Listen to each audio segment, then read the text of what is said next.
Good evening and welcome to the May 7th, 2026 regular meeting of the City of Gahanna Charter Review Commission, which is hereby called to order. If you could, please rise and join me in reciting the Pledge of Allegiance.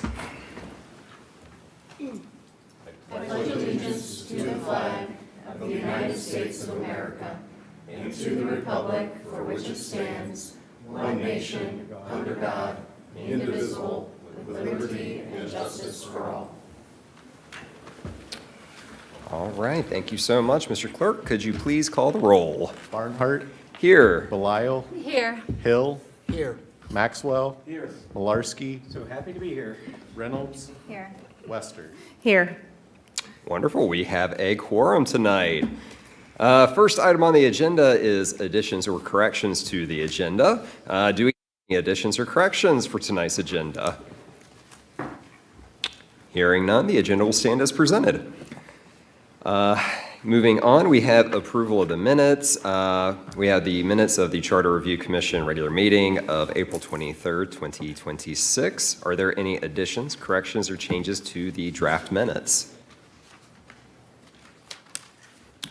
All right, can I have a motion to approve the minutes of the April 23rd, 2026 organizational meeting? So moved. Second. All right, Mr. Clerk, could you please call the roll on the approval? Wester. Yes. Belial. Yes. Hill. Yes. Maxwell. Yes. Malarski. Yes. Reynolds. Yes. Barnhart. Yes, the minutes are approved as presented. Moving on, we have public comment. I'd like to open the floor to any visitors in attendance tonight who would like to address the commission. Anyone wishing to speak must complete a speaker slip and will be recognized by the chair. Per the commission's rules, visitors are limited to 3 minutes. However, if there are no objections by the commission, that time may be extended to 10 minutes for residents to share their thoughts and take questions from the commission. Mr. Clerk, do we have any speaker slips? None this evening. All right. We'll just keep on chugging along here. So we are moving on to unfinished business. We're going to start off with the suggested amendment to the commission process architecture that we tabled at our last meeting.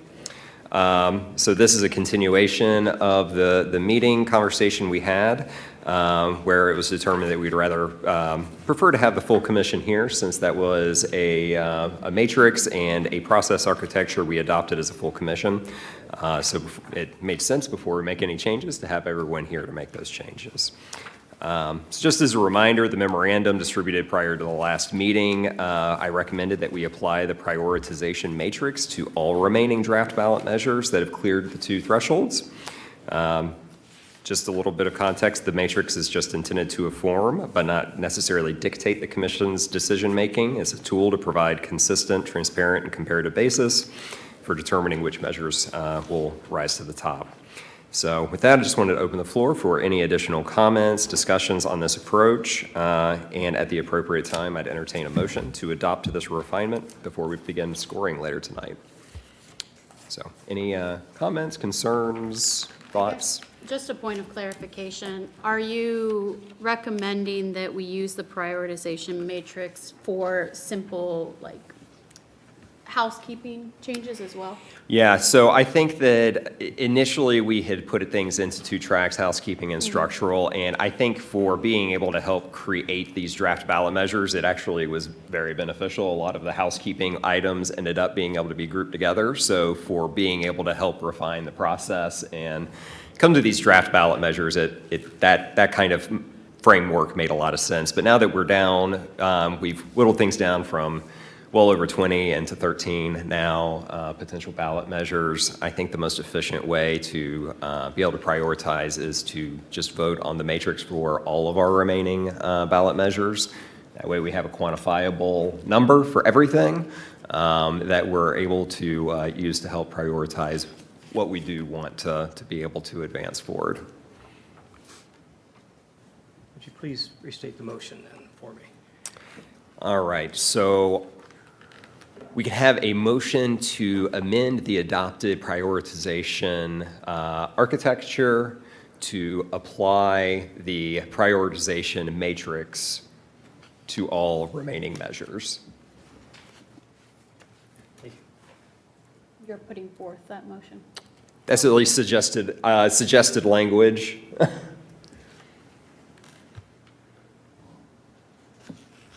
Motion to approve. All right, do we have a second? Second. All right, Mr. Clerk, would you mind please calling the roll? Belisle, Yes. Wester, Yes. Hill, Yes. Maxwell, Yes. Malarkey, Yes. Reynolds, Yes. Barnhart. Yes. All right, so we're going to be able to have some fun with numbers tonight. Next item, new business, is the proposal inventory review. At our last meeting, we began applying the threshold framework and started narrowing the universe of our proposals down. Tonight, we're going to continue that work, hopefully finishing our threshold review and begin scoring and prioritization. So just a reminder, this process had 3 steps. First was determining whether an item was appropriate for the charter. Next is whether we have the sufficient information or education to evaluate it. And then the final step is to move into actual deliberation and scoring.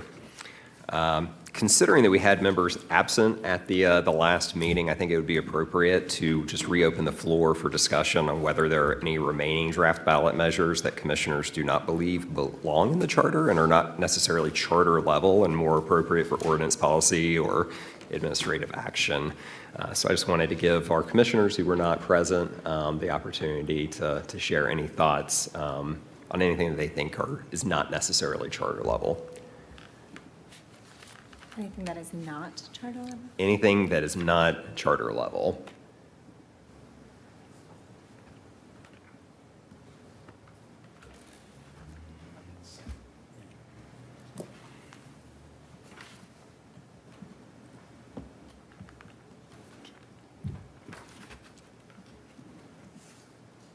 Ms. Wester? Karen, this might help because it was a lot last week and I know you missed. Chair Barnhart kind of went through 3 questions. The first one was charter level, and I think a good example of something that I think was tossed out under that provision was CRC 019, which is someone proposed that the excused absences and clarifying all of that for Planning Commission was in the charter. There was a proposal, and I think that one kind of got thrown out under, we don't think that's appropriate for charter. And then the second question, which I don't want to get ahead of Chair Barnhart, but the second was we just need more information or just don't have enough information. So that might help you sift through it, but Okay. take your time. So these were already voted out. Yeah. Yeah, we did strike a few things. Well, luckily I did watch yesterday. Oh, when you It was a scroll. lot. It was 2 hours. I see it. It's in there. That's a good question. I have some paper copies.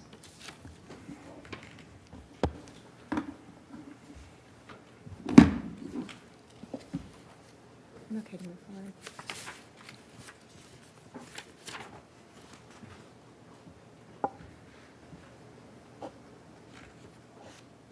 Check right here and there.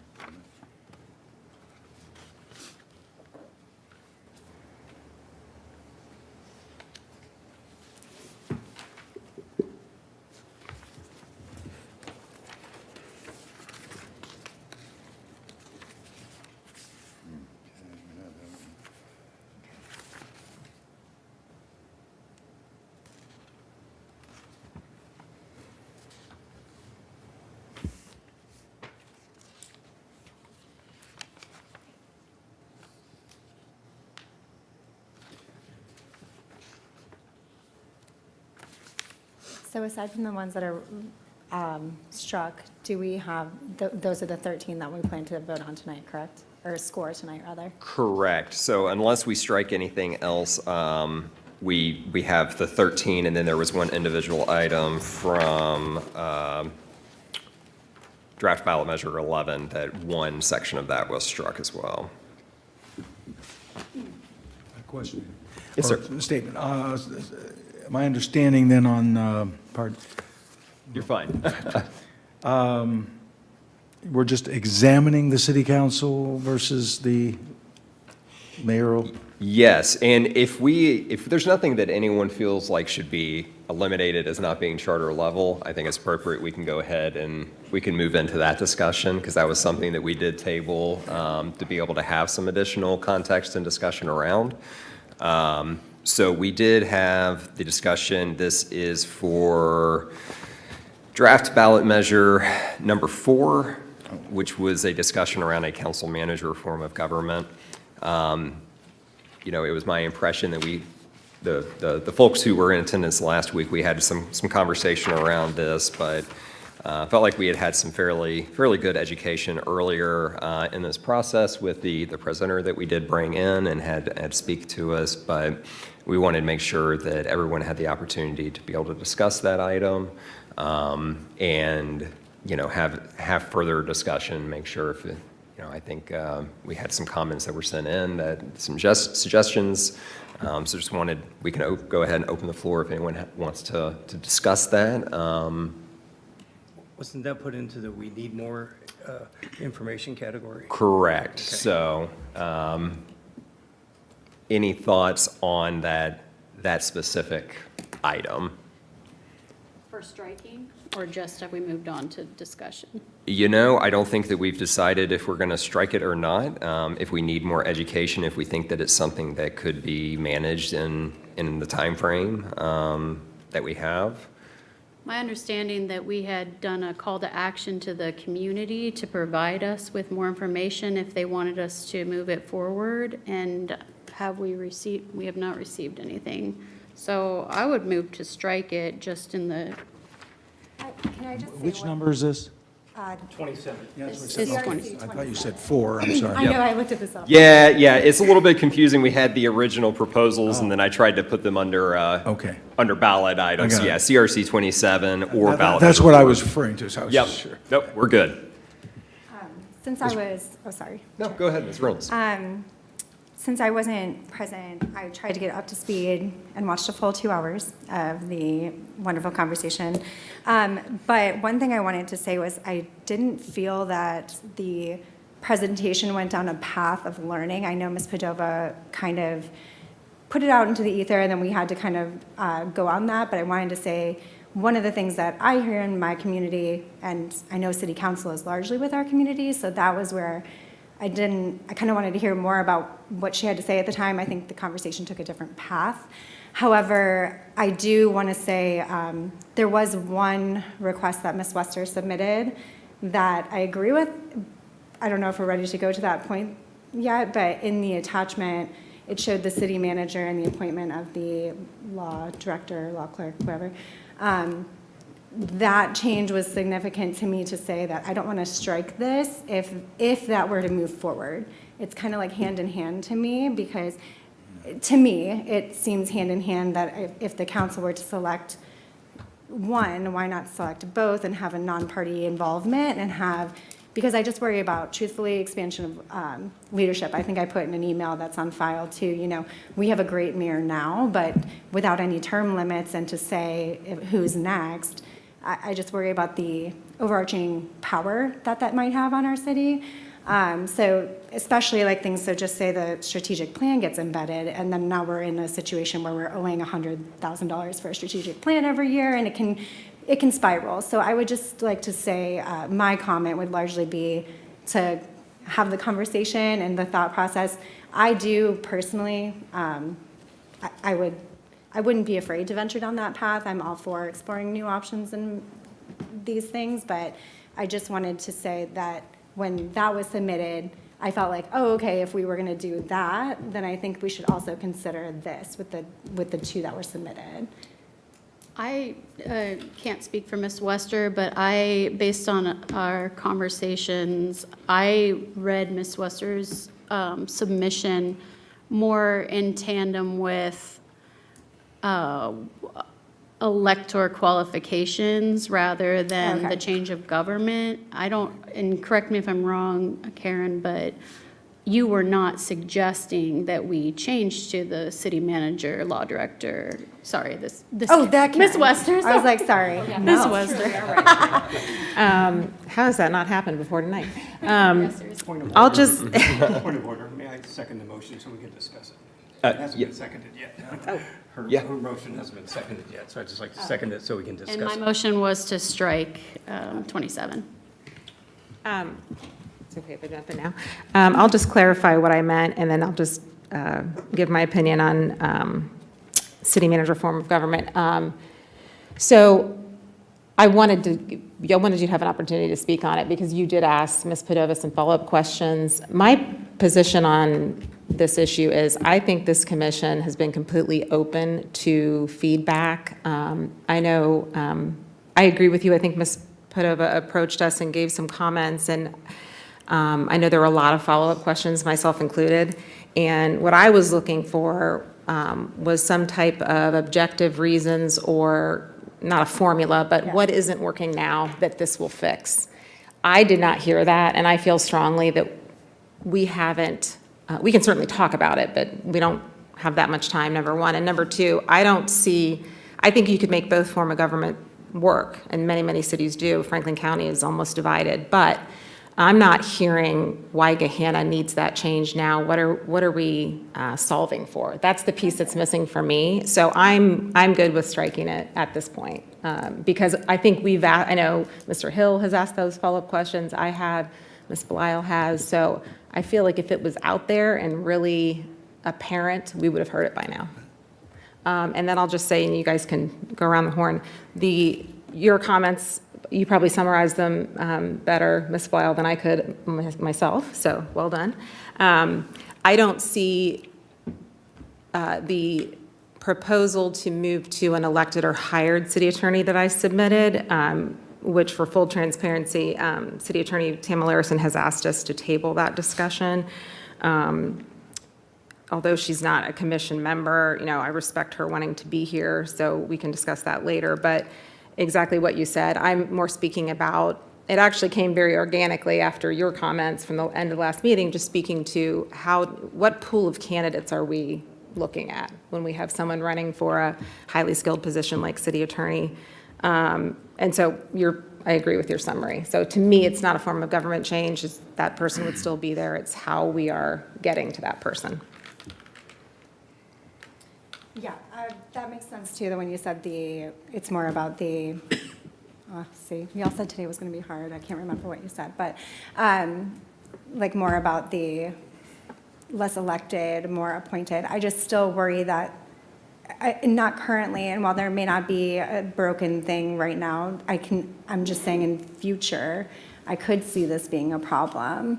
And as somebody who is, kind of apolitical, I worry about someone coming in and having like full teams and then moving forward, simply.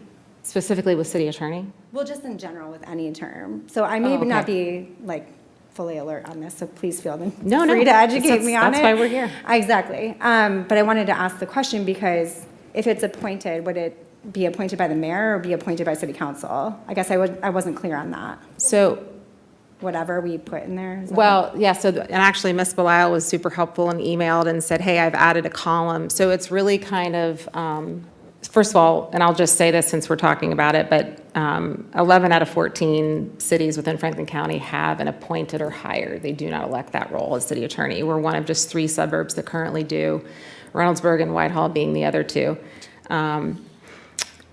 What I will say is that, again, your summary, I think, was correct, Ms. Belisle, but I think when you break down, if you go into the charters of the cities that have this position hired, I personally, and this is why I included in the email, but again, my purpose was to put it out to the commission and for us to discuss at the appropriate time. And like I said, City Attorney Tamara Larison definitely stated that she's got some data as well.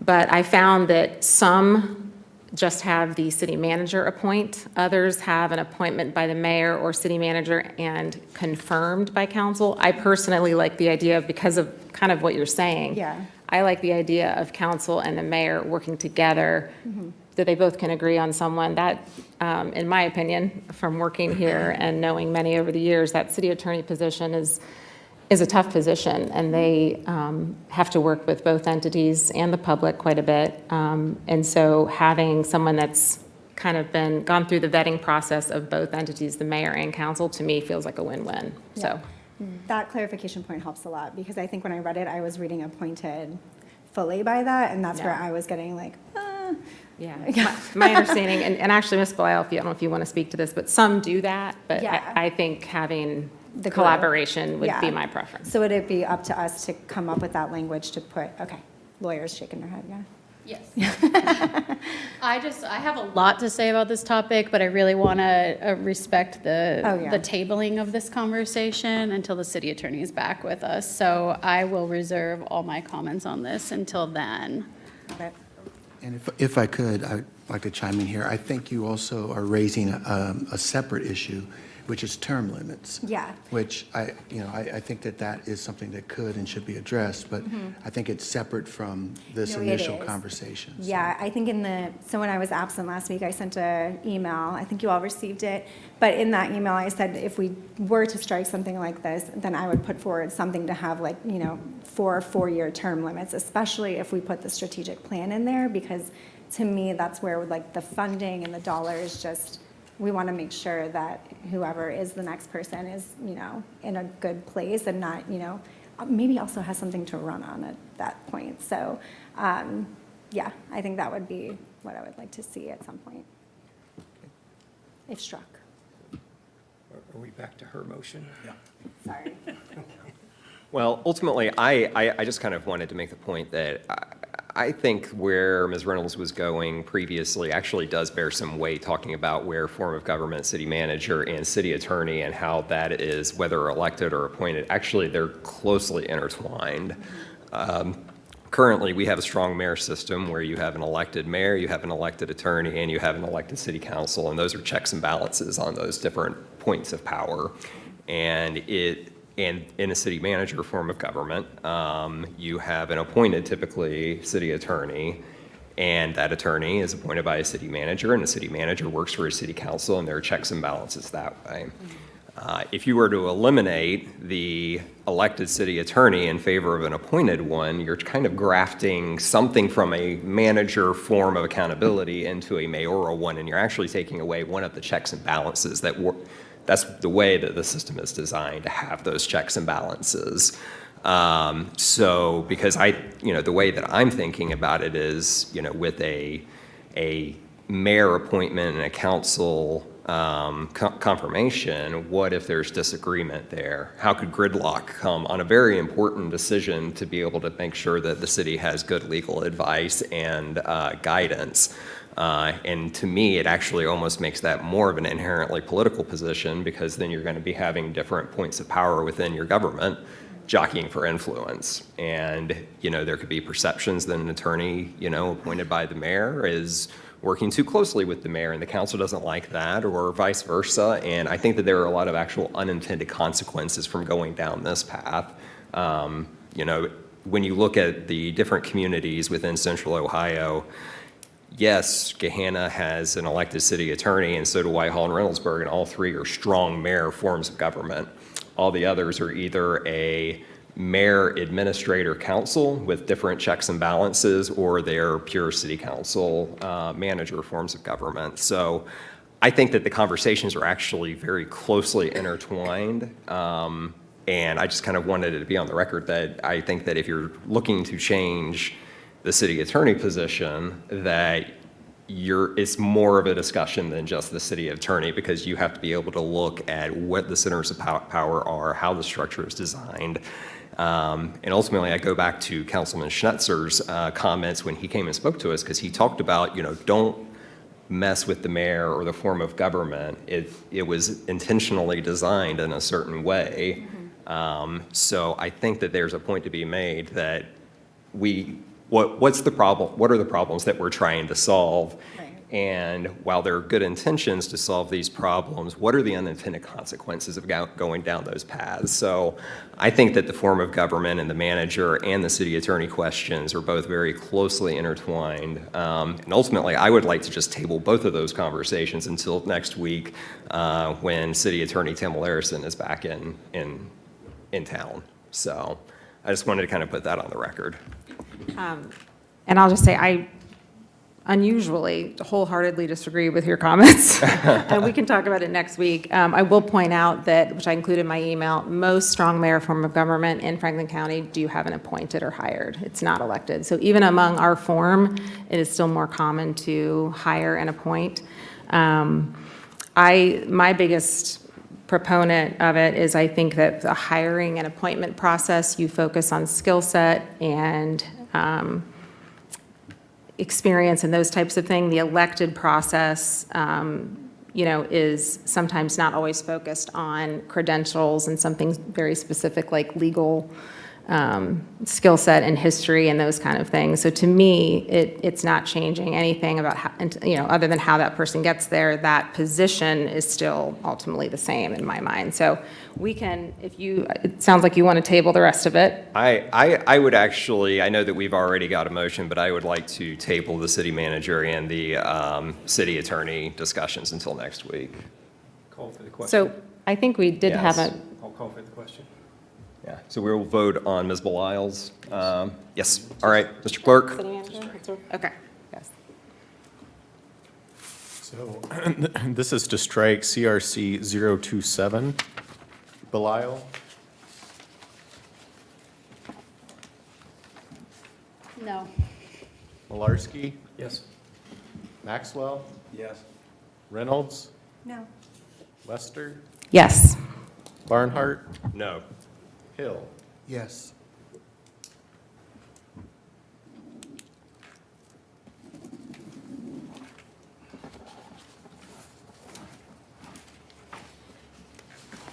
All right.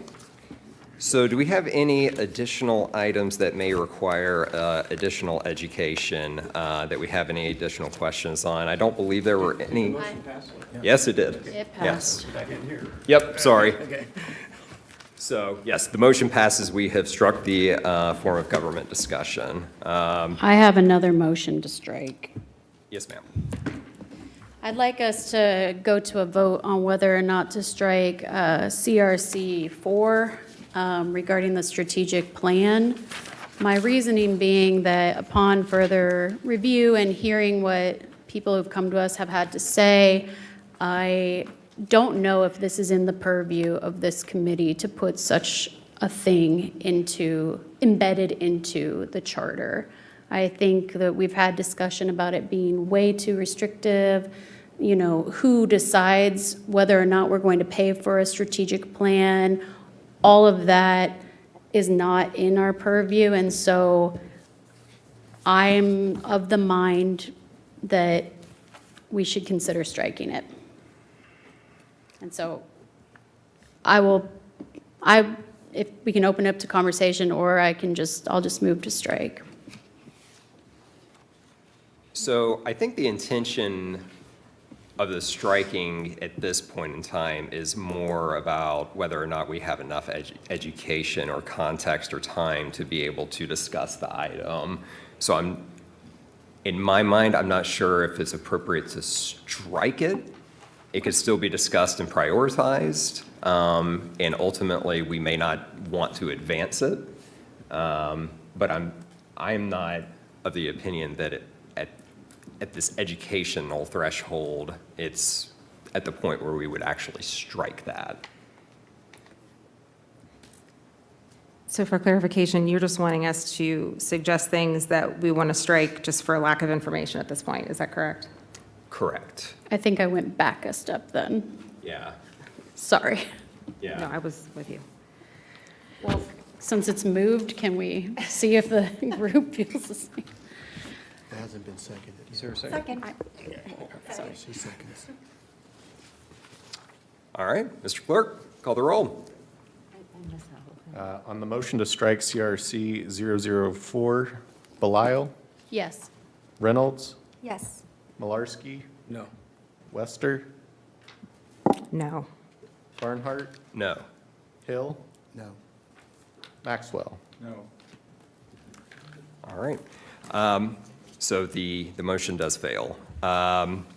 So are there any additional items? At this point, this is more, do we have the education, the needed time and capacity to be able to time, capacity, and knowledge to be able to advance this. Are there any other items that folks have questions about? That we need more information on. Correct. Item CRC 025, which is the ward composition suggestion. I thought someone was going to get us some type of information, even though Councilman Weaver did submit some already. To me, the information, unless there's more, I don't know if Clerk Van Meter, did you say you were going to, I feel like you said you were going to reach out to somebody for more information on that. Did I remember that incorrectly? On the Do not wards? remember that, but I Okay. did not. to answer your question. Okay. So, well, that's how, and I could have, I might be remembering it incorrectly, but I remember thinking at the time, because Mr. Weaver did provide information from Franklin County BOE already, so I was confused about what, it's probably on me. This one, I don't feel at this point we have enough information to determine that it's a valid change. The information we've been provided is fine, but I don't think it helps us get to the point of what, if we changed everything, how would that really affect things moving forward? And I don't feel comfortable moving forward with this one for that reason. So you move to strike it? Yes, so I'd like to move to strike it. Second that. Yeah, and I'd like to say I agree. I want a requested information to see what the actual changes to the wards would look like, and I think that that's a really important and valid piece of information before we make a change like that. And at this point in the process, I feel like I would have to agree. So are there any other comments before we?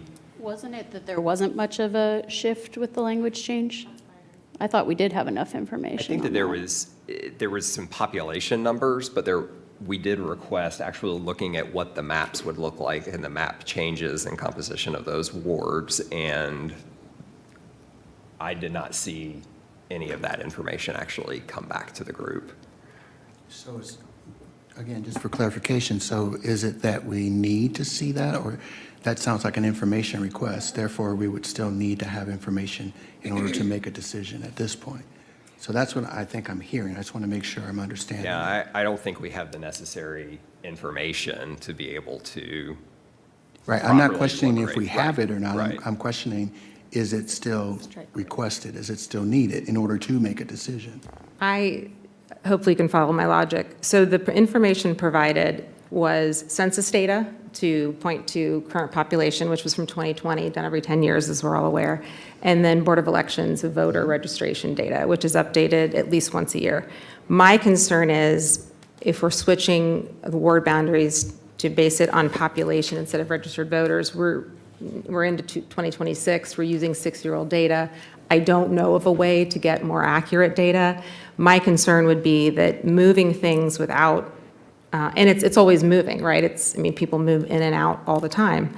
So my concern is, how do we, even if we were to, wave a magic wand and get the exact population of every ward right now, one, it changes, and two, that data is never going to be as recent as the voter data. So my concern is you could get yourself in a situation, which this has been a theme of our commission, I think, unintended consequences, but you could get yourself in a situation where you've got a ward that's heavily populated with either a lot of registered voters or, an unequal amount compared to another ward where there's a lot fewer or more registered voters in a ward, which then concerns me about the elections process and running in those wards and how different they would be. The other thing that was mentioned in Mr. Weaver's email, which I think is a little bit, in my mind, an invalid argument, is he used the phrase representation. And no matter where you live, you can move all around the city of Gahanna twice a year. You always have 4 council representatives there to represent you, 3 at-large and the 1 ward representative. So to me, I would absolutely be open to a conversation about fair representation.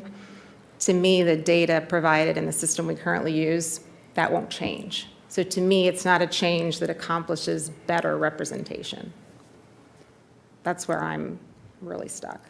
I just feel like this has already moved to the prioritization portion rather than, because I feel like we have been presented with And I hear what you're saying, but I think we've been presented with the data that's available, and I think it would be appropriate to move it towards the prioritization matrix myself, but because I think we're in a, I think with this one in particular, if I recall from last week, it was kind of like a 50-50 on it.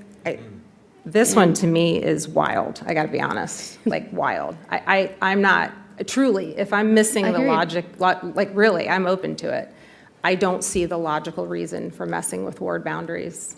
Like I can't even make an assumption to get there. I really can't. But if anybody has, I'm open to it. I would move to strike this personally is where I am. Sorry, I have a cough. Could I ask a clarifying question? Would it be actually moving the wards, or is it just being more inclusive of the people in the designated areas? Redrawing the maps, okay. And that's the problem I have is, you could have Ward 4 that has 10,000 people and 50 registered voters. You have Ward 1 has 10,000 people and 500 registered Exactly. voters. Well, those 50 registered voters now have a bigger say in the government than the 500 under that. And so until we know how that's going to work out, I think it's a crapshoot. Yeah, and I mean, I feel like, based on the data that we do have, there's a chance that maybe there's not significant shifts, but I'm just like, I don't know what I don't know, and I don't know if we're going to be able to have the information that would be necessary to really want to recommend that we draft language and go down that path potentially. I'm just not quite comfortable with that because it could have some electoral significance there. And that's where I'm just like, from an education and information standpoint, I don't have enough to feel comfortable saying it should move forward into prioritization. As Ms. Wester said, I think everybody is represented in your ward. Even if you're not a voter, it doesn't make any difference, registered voter, you should be represented. So I think that's the way it should be anyway, so personally. If I could, just for the council's consideration, that's not necessarily the case. Representation by vote depends upon your definition of representation, because if you live in a ward and, let's say hypothetically, there's a vote on whether or not there should be flowers there or not, and you are not a voter, right? But there are voters there, and they vote no. At that point, your residency is separated based upon the fact that you are not a voter. And we're not talking, legal status or, anything like that. It's just, for whatever reason, you're not registered to vote for that. That representation then is overran by those who are voters. And so I think we're talking about a couple of different things. Representation means something different. Yes. If you're living in that ward or that community, it's impacted by who's actually voting. And I think that's what Mr. Weaver is getting at here. Actually, I think it's opposite of that, because I'm the wards looking right at the now. positive, sorry. Well, The other way around. yeah, so right now, the wards are drawn by registered voters, and the only way, so having worked here, and others of us up here have worked for the city as well, the wards, you never refer to wards in day-to-day operations. Like, I don't think it happened once when I was employed here. So you don't look at the city spliced up like that for service, representation, responsive email, anything like that. It's just not an operational tool as far as, but it is there for the elections process. And I think, Ray, you mentioned this in one of our last meetings, but that's really why the boards are there, is my understanding. When you get into on the federal level, where certain counties or certain states have certain votes based on population, that's a whole nother conversation that we don't have to deal with on the local level. So I hear what you're saying, but I think, I agree with Chair Barnhart on this. If I felt there was an issue with certain parts of because I'm very sensitive, this is why I love Gahanna, is the diversity of the people we have here. Backgrounds, family structure, you name it. I think it's I think it's the most important thing about Gahanna. So I am very sensitive and open to, are we missing a mark there where we can do better? And if I think as far as the charter is concerned, in this proposal, wanting to change it, so there's no ward boundary change proposal. What this is asking is we would move to the wards being drawn just on the population number, which we would go back to 6-year-old data, which is another one of my issues. So that's my understanding of this proposal. I guess I would just say, is it enough to strike it? Because for me, I almost feel like this is something that people would want to vote on versus having, like we're saying, we're never going to have enough information, right? We're always going to be behind because of census data and things like that. So wouldn't this be one of those items that you would want to give to your city to have some input into?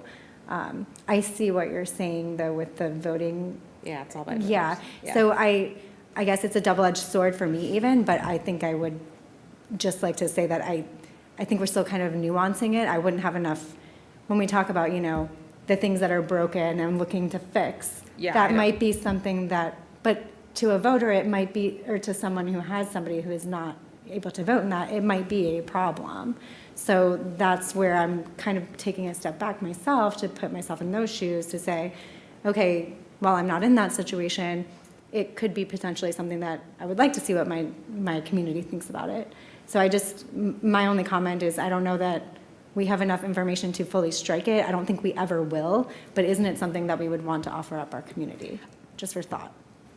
So my issue is I don't know what the purpose, like the information's old and all that. I don't know what this accomplishes. Like I couldn't begin to tell you. But I'm saying I think it might even just be a Gahanna initiative for the people who are not able to. I believe Ms. Belial had a good example last week that I was able to connect the dots to, and that's when I was like, okay, I can understand how your friends and neighbors, you want them to have a say in what's going on. And so it may not be the registered voter, but it may be, somebody who, gives taxes here, does those things, but not a registered voter. So I don't know. Yeah, and I guess what I'm saying is Gives me that pause. Sorry. the vote, so, and I don't want to belabor this point, but the idea of having someone that's representing you that you has easily accessible to you has nothing to do with the registered voters. And it's just simply not a metric that's used in day-to-day operations around the city, in my opinion.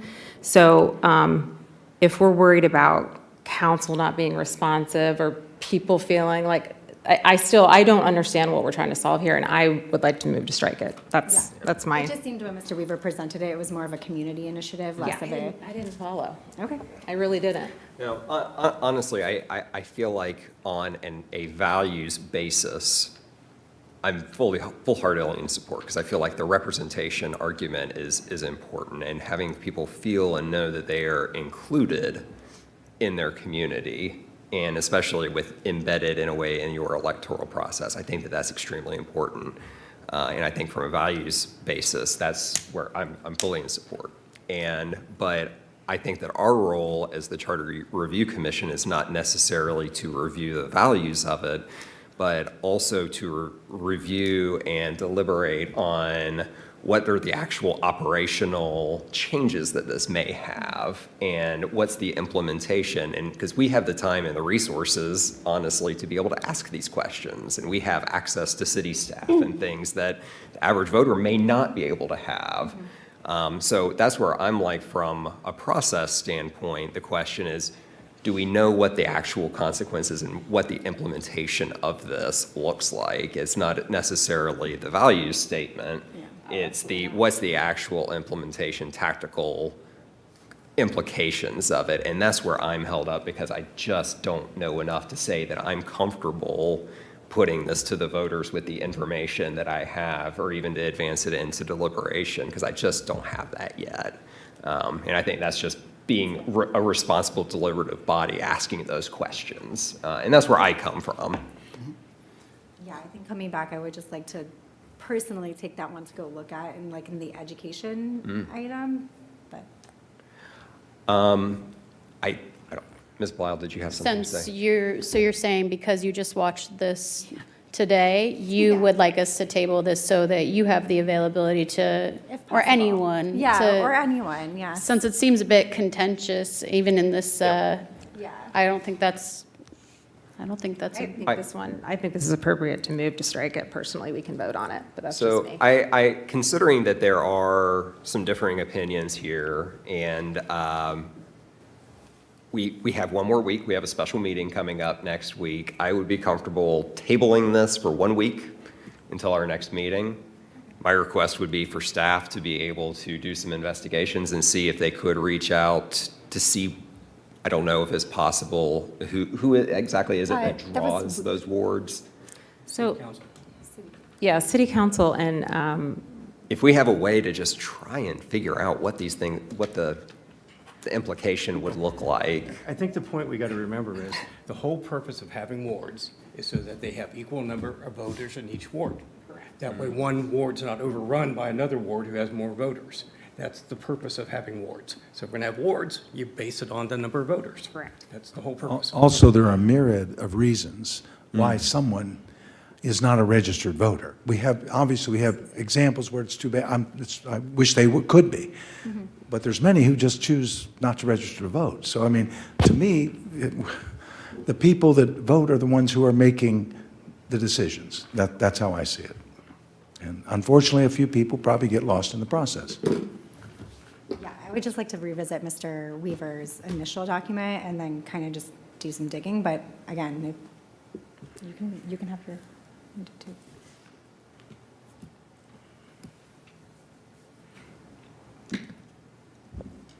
I am personally fine with, just hearing the discussion, maybe it is something we should ultimately prioritize. I just haven't heard a second, so I'm just wondering, are we moving Yeah, on or if not? there's no second, then it can, I'll second. okay. So we've got a second strike. Mr. Clerk, call the roll. On the motion to strike CRC 025, Wester, Yes. Maxwell, Yes. Reynolds, I'd like to learn more. No. Barnhart, No. Belisle, No. Hill, No. Malarski. Yes. All right, my math is fuzzy. I think that was 4-3. So it stays in the mix for now. So So I'll I'll- just say on this, what I want to know is what are we trying to solve with this one? That's my question. And then we can get data to support that, because I don't think we're weighing in on council's ability to represent people. I don't think that's the charter's job. So when it Well, comes back around, So everybody be ready. Under the process, it survives the education hold, so it moves into prioritization, so we'll be able to have some more discussion around this topic as we move forward. And I can email President Weaver and ask if he was suggesting that census data be the determining factor for the population, or if he had a suggested method that was, more accurate. I can do that. Okay, so educational items, are there any additional outstanding educational? If not, we can start chugging through, doing some additional discussion one by one and some scoring tonight. So if you've got something to say, I think we're moving on. So, all right, this is, You want us to score individually here? I think that I don't, yeah, go ahead. we can, I think the intention, we should be going one by one, see if there's any additional deliberation, start from the top. Before we get there. Okay. I think this will fall under what we're about to Okay. complete. Sorry, I just noticed it, and I was like, I think we answered this question last Mm-hmm. time. So CRC 009, the organizational meeting question proposed by Ms. Bowers, I believe that when City Attorney Tamara Larison corresponded with us in the last meeting, I think what she said is that the issue of having the person running the day-to-day, which would be an elected mayor, wait until that swearing in occurs until as late as January 7th, that could be an issue because the charter gives flexibility up to January 2nd. So my understanding of that was we would be creating a little bit of an issue there because something could happen on the 2nd, 3rd, 4th, 5th, whatever date. And if we had a city attorney or a mayor, or council for that matter, that wasn't sworn in, they cannot fulfill the duties of office per Ohio Revised Code. So that one I'm comfortable with throwing out, because the information we do have, I don't know if that's, am I saying that backwards? Yeah. You went back, Yeah. just like I tried to go back. Yeah. And guess it did. I think when we start going one by one here, we can continue to talk and because we haven't even talked about this whole item really. So as we are in our matrix discussions, we can suggest, if this is drafted, we don't want that included. Could I Instead of potentially? scoring it? Sorry, go ahead. Oh, no, finish up first, because mine's a separate. No, because it's just So a. in lieu of scoring is what you're saying? Well, no, so if there's an individual item in a broader ballot measure, you can kick that piece of it out, but then we would score the remaining rest of that ballot.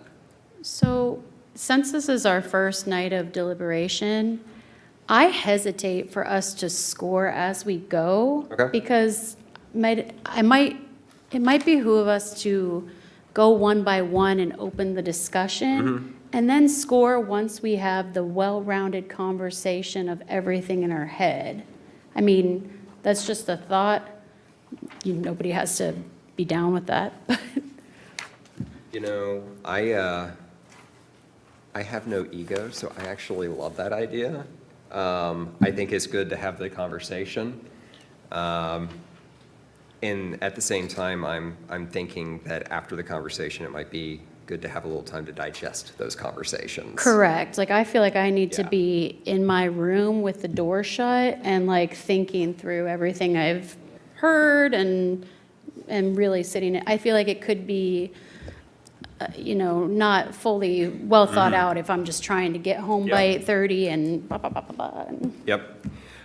So I think that we would just need to discuss essentially, so these votes, when we do score, are going to be a public record.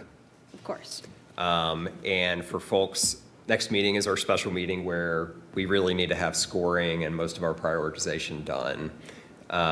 For folks who would not be able to be here, we would need to be able to make sure that your scores are given to us in advance, potentially, to be able to be incorporated, and we need to have them in writing as they're a record.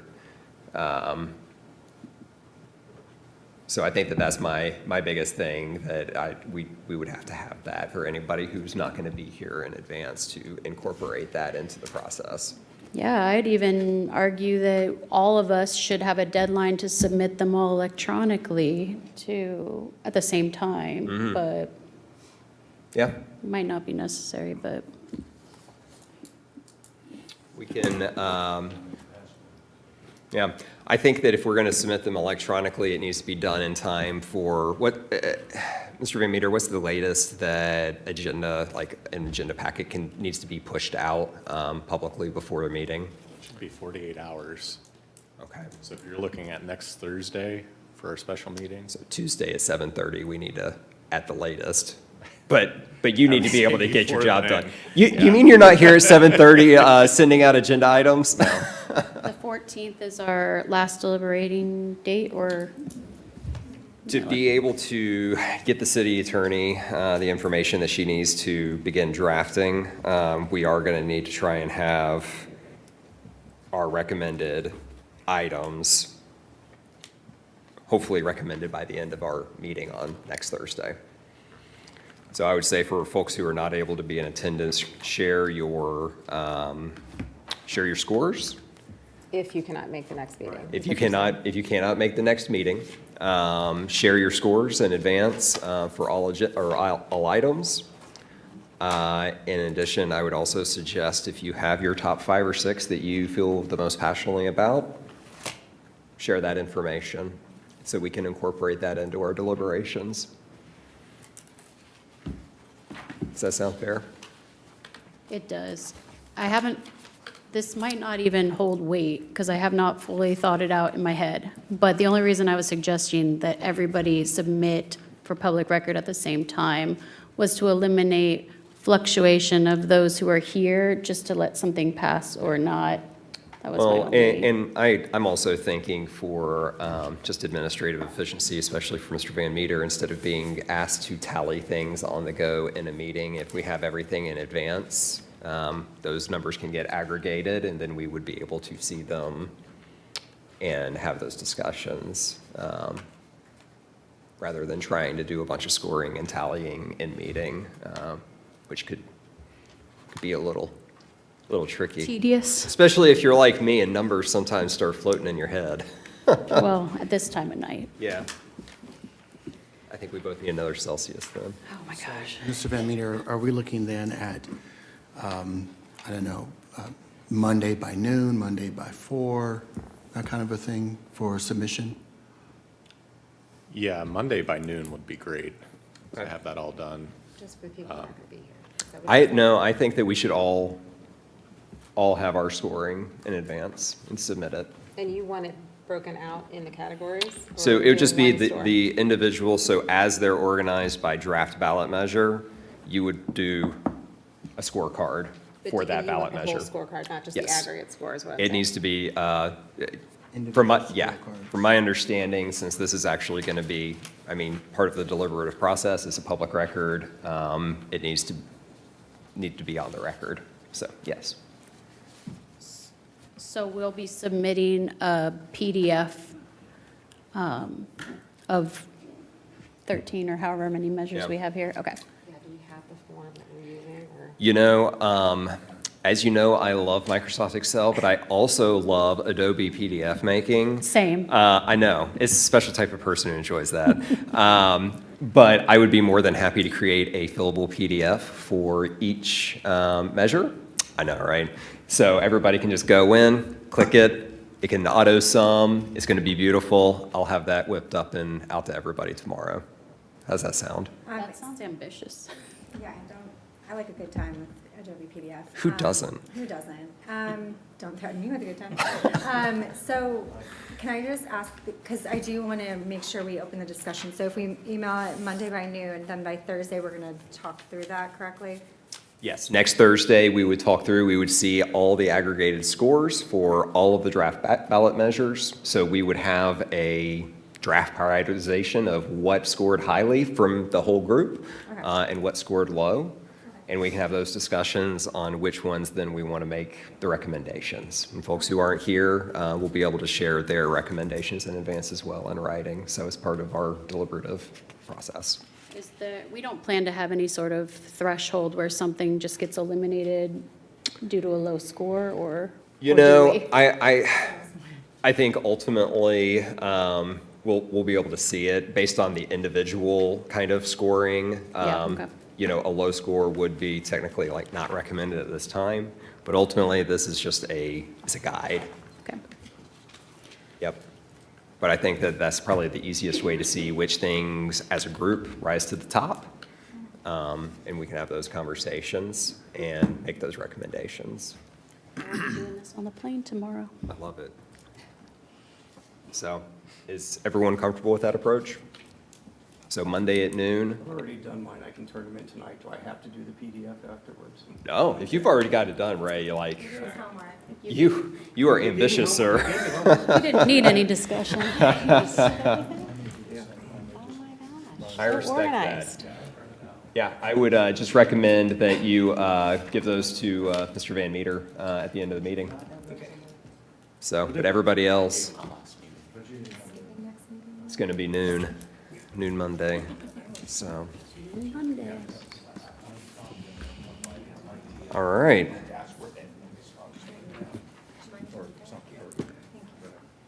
Actually, but maybe tomorrow. All right, I will get a fillable PDF out to everybody if that's what you want to use. And I'll have a lot of fun putting that together, so. All right, let's begin some discussion, and let's start at the top. We'll go by the draft ballot measure organization here. So we have Article 3, Mayor, Draft Ballot Measure 1, an amendment to reform Gahanna's nonpartisan primary election process. This was Mr. Malarski's suggestion, and he had the honor of being CRC 001, so fantastic. So this is the mayor nonpartisan primary. Mr. Malarski, if you wanted to just kind of share some few thoughts, since you were the one who submitted this one, I'd appreciate you kind of sharing that rationale, and we can have some discussion. Sure, we got stuck in a position where we had only 2 people running for mayor, and even though there was only 2 people and both people were going to be advanced into the mayoral race, still had to have a primary, still cost us over $30,000 to have this. And Over Mr. 300, Switzer- actually. Yeah, he said 300, but I'm not sure it was that high. Was it? It was. Wow, yeah. Okay, and anyways, it costs us a whole lot of money to just say these 2 people get to go forward. It seems silly to me. If there's 2 or fewer people, then they both just advance forward and you skip the primary. And then also, I think that this also aligned a bit with some ORC language as well, is that Yeah, I correct? put in how they do it in the ORC for primaries, yeah. Okay. The language I submitted was from the ORC. So really, that recommended language is honestly kind of best practice in this type of situation. I believe so. And the way the current charter's written really doesn't align with best practice. I would agree. All right, commissioners, any thoughts, suggestions, or concerns on I that got a one? 30 on that one, so just.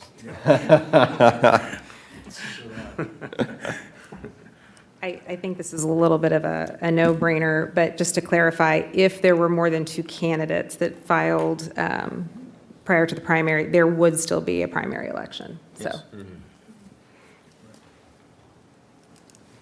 Yeah, no, I would agree. I think that. Oh, thanks, Siri. No, I think that one makes a lot of sense. I think just from, cost savings and efficiency standpoint, aligning with best practices, yeah, I would personally say it's a really strong ballot measure. So,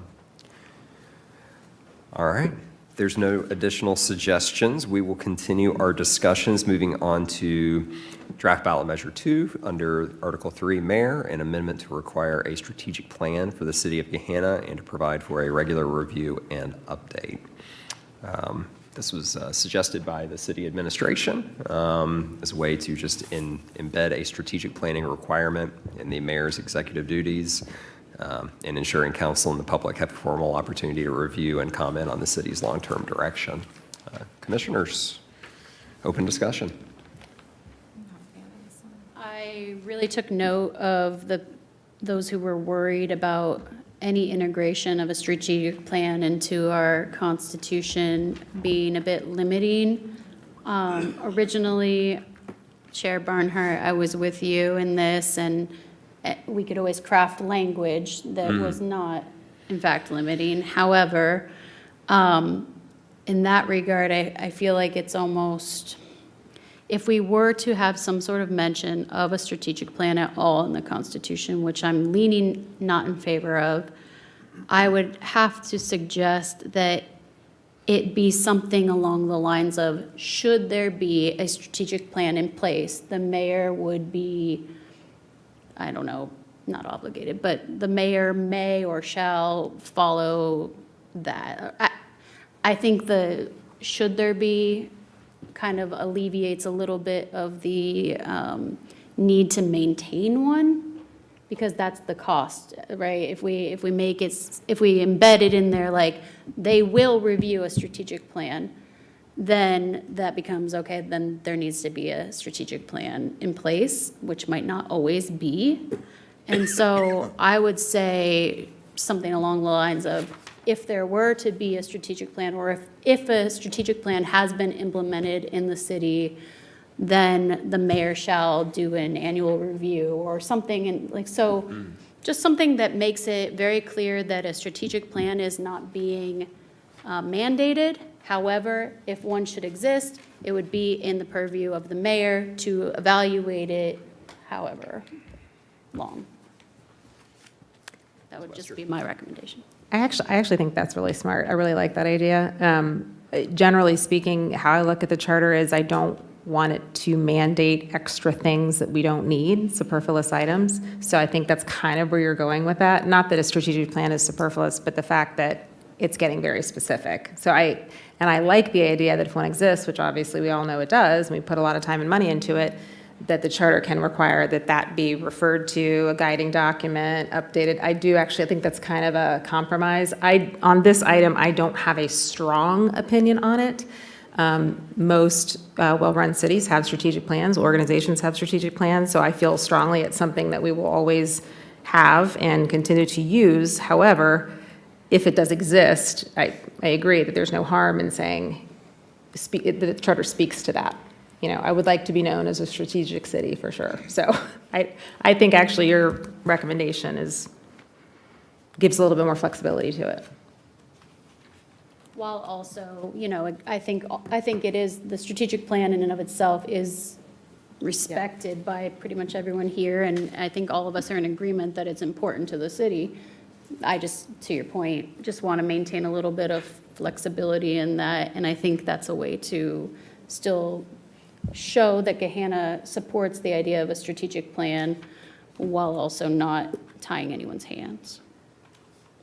I think I echo the sentiment of Ms. Pollier, Ms. Bowers, and I think it was Mr. Weaver too, that this is something that could be an ordinance. So when it comes to the charter, I think I hesitate there.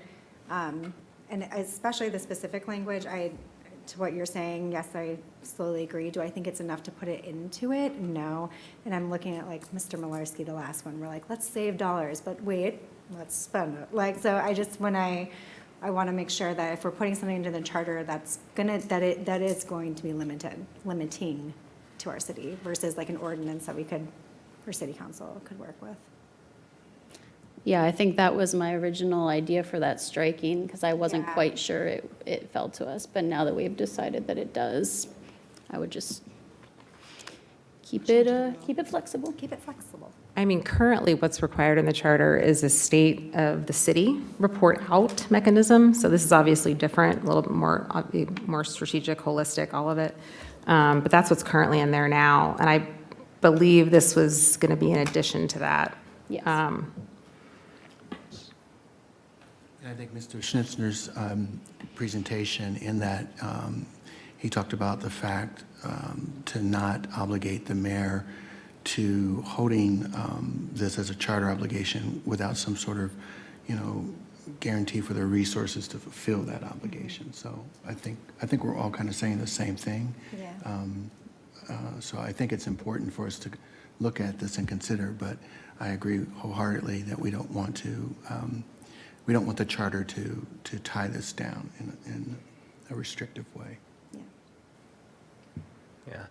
I feel like maybe I'm a little bit contrarian to the group on this one. This is a proposal that, in my experience, I think that it's a pretty strong idea. I've worked in communities that have had a pretty strong strategic long-term kind of direction before, and strategic planning has been an important part of being able to operationalize and institutionalize, actual long-term vision to be able to build a community. And I don't think that necessarily Gahanna has always had that kind of approach to planning and being able to achieve like large, long-term community goals. So I think that this is a way of being able to integrate into the DNA of the organization and the community, a way to start thinking strategically and long-term, and it's a requirement to do so. And I think that the way that the city administration drafted it, there's actually some flexibility there. I think I've heard a lot of comments talking about the dollars, but the thing is ultimately council has the power of the purse. The mayor's going to put in a budget request and can request those dollars. Ultimately, there's a discussion, and it's not going to be a $100,000, $200,000 process every single time. And a strategic plan is not something that needs to be updated all the time either. If it's being done properly and being implemented by the city administration and the team who's implementing things on a daily basis, it should be a 5 to 10 year kind of plan. And then you have the flexibility to come back and for example, say back in like 2022 when the Intel project landed, there were communities that made updated plans to be able to prepare themselves to take advantage of the synergies and try and attract businesses and set up their communities to be able to benefit from something else happening somewhere else. So you have the ability and the flexibility to adjust to times and circumstances. But having a requirement to have a strategic plan really, in my mind, gives you a long-term vision. I think that we're talking about, and we've even talked about, the difference in the form of government, mayor, manager. You're kind of wanting continuity on things and be able to make sure that you're set up for success. To me, this is something that can really set Gahanna up for success. And it forces also conversations between the mayor and the council on an annual basis, talking about what are the things that we're trying to achieve, how are they being implemented, what are the KPIs, what's being done. You have those consistent conversations, and then you have the flexibility, need be, to update as needed. So I don't see it as a recurring expense or anything like that, but it's a way to be able to institutionalize long-term effective thinking in the organization. So I've thought about this one a lot, and as somebody who works in local government myself and also served for over a year on the steering committee for the Gahanna, to me, I think that this is a very positive thing for the community, and I'm an advocate for it. Well, as somebody who participated, it was a great exercise. I just don't see why it would be limited, even if it was an ordinance. So that's my only thing. To me, I think that it just establishes the actual importance of this in a way that an ordinance wouldn't. That we as a community, we value strategic planning, we value having a shared vision, and we are going to institutionalize that into the DNA of our organization. You can go first, Karen. Well, I think we're all making good points. I don't disagree strongly with anyone. I think the difference for me is that the charter is a foundational document. So I'll tell you this, I think it makes more sense to have the strategic plan in there than it does a state of the city report out function. As far as if it's the foundation of our city and trying to guide, operations and purpose and vision and all of that, I think it makes more sense to have a strategic plan. What I was going to mention is Chair Barnhart actually did a lot of legwork. I don't remember when this email was sent. I'm going to say end of March. And this is also kind of a clarification on process. So when we're looking at something like this, where there could be a great deal of variation in how it's worded, are we scoring the idea and then because there's a lot of differences on kind of what we're talking about. And I think what you recommended in your language, if I remember correctly, it was like at least every 36 months, there'd be an update, something like that? Yeah, and I think that in some further discussions and thought, I believe that Director Vollmer actually provided some suggested language updates that was a little bit more in line and a little bit less prescriptive than what was originally submitted. And ultimately, I think that probably being a little bit less prescriptive on timelines is solid. Yeah, I agree. Because you're going to be having those the ultimate requirement is you're having the conversations and the report out every year. So naturally, you're going to be able to talk about updates as needed. I don't know if that fully answered the question I was that I was hearing, which was, as we are going through and scoring each of these, are we scoring them in accordance to what was proposed or the idea itself for further discussion? Yeah, and I think that my understanding, just process-wise, is I would think that the city attorney would be drafting based off of the tenor of our conversations and what's been suggested, and then that draft language, if this is something that gets advanced to that level, would come back to us, and we'd be able to actually see something and, have those tweaks back. Okay, so the concept, the idea is what we're Correct. Scoring Monday. Yeah, because I don't think it's necessarily appropriate for us to be at this point actually doing the wordsmithing of the code language. We need a comma, a or else semicolon. or else we will be here all Love a night long. semicolon. So basically, we're looking at the scoring of saying that there should be a strategic planning requirement. Correct. We don't say correct. 1 year, 5 years, every whatever. Right. Okay, Yeah, and I would think that ultimately. I agree with that. I Yeah. mean, I think we should. Now, the wording is everything Right. in this particular one, in my opinion. Right. And I think that we're having a fair amount of robust discussion around this. There are several draft languages that have been floating around, so I would imagine the city attorney and our team would be incorporating that in what would potentially be brought to us if this was something that rose to the top. I just want to say that I could see this type of language being added, and then the Charter Review Commission in 25 years saying, why did they put this thing in there? What the heck is that? And so that's why I think for me, they might even call a strategic plan something totally different in the future. Yeah, so. You know what? I plan to be around in 25 years, so they can give me a phone call, and In I will give them a 60 piece of my years. mind. I'm just saying, I know that we love revising this charter here in Gahanna, but that's just one thing where it stands out to me as, I can see a few generations from now taking that back out. Yeah. And, you know, I think it's the type of thing that, I mean, every community is going to be a little different. Would a draft charter amendment like this work in every community? Maybe not. But I think in Gahanna, I think that it would be a net positive, and especially seeing the direction of what we're trying to put forward and what we want to be as an organization and a city. I've said enough. Y'all know how I feel, so. Well, and I would just like to maybe kind of piggyback on Ms. Bilal and to use Ms. Wester's line of logic for the other items. What problem are we solving by putting this in the charter versus doing it? I don't think any of us are opposed to doing it. The question is, what problem would we be solving by putting something like this in the charter? So I just offer, I'm not looking, that's rhetorical for Right. right now.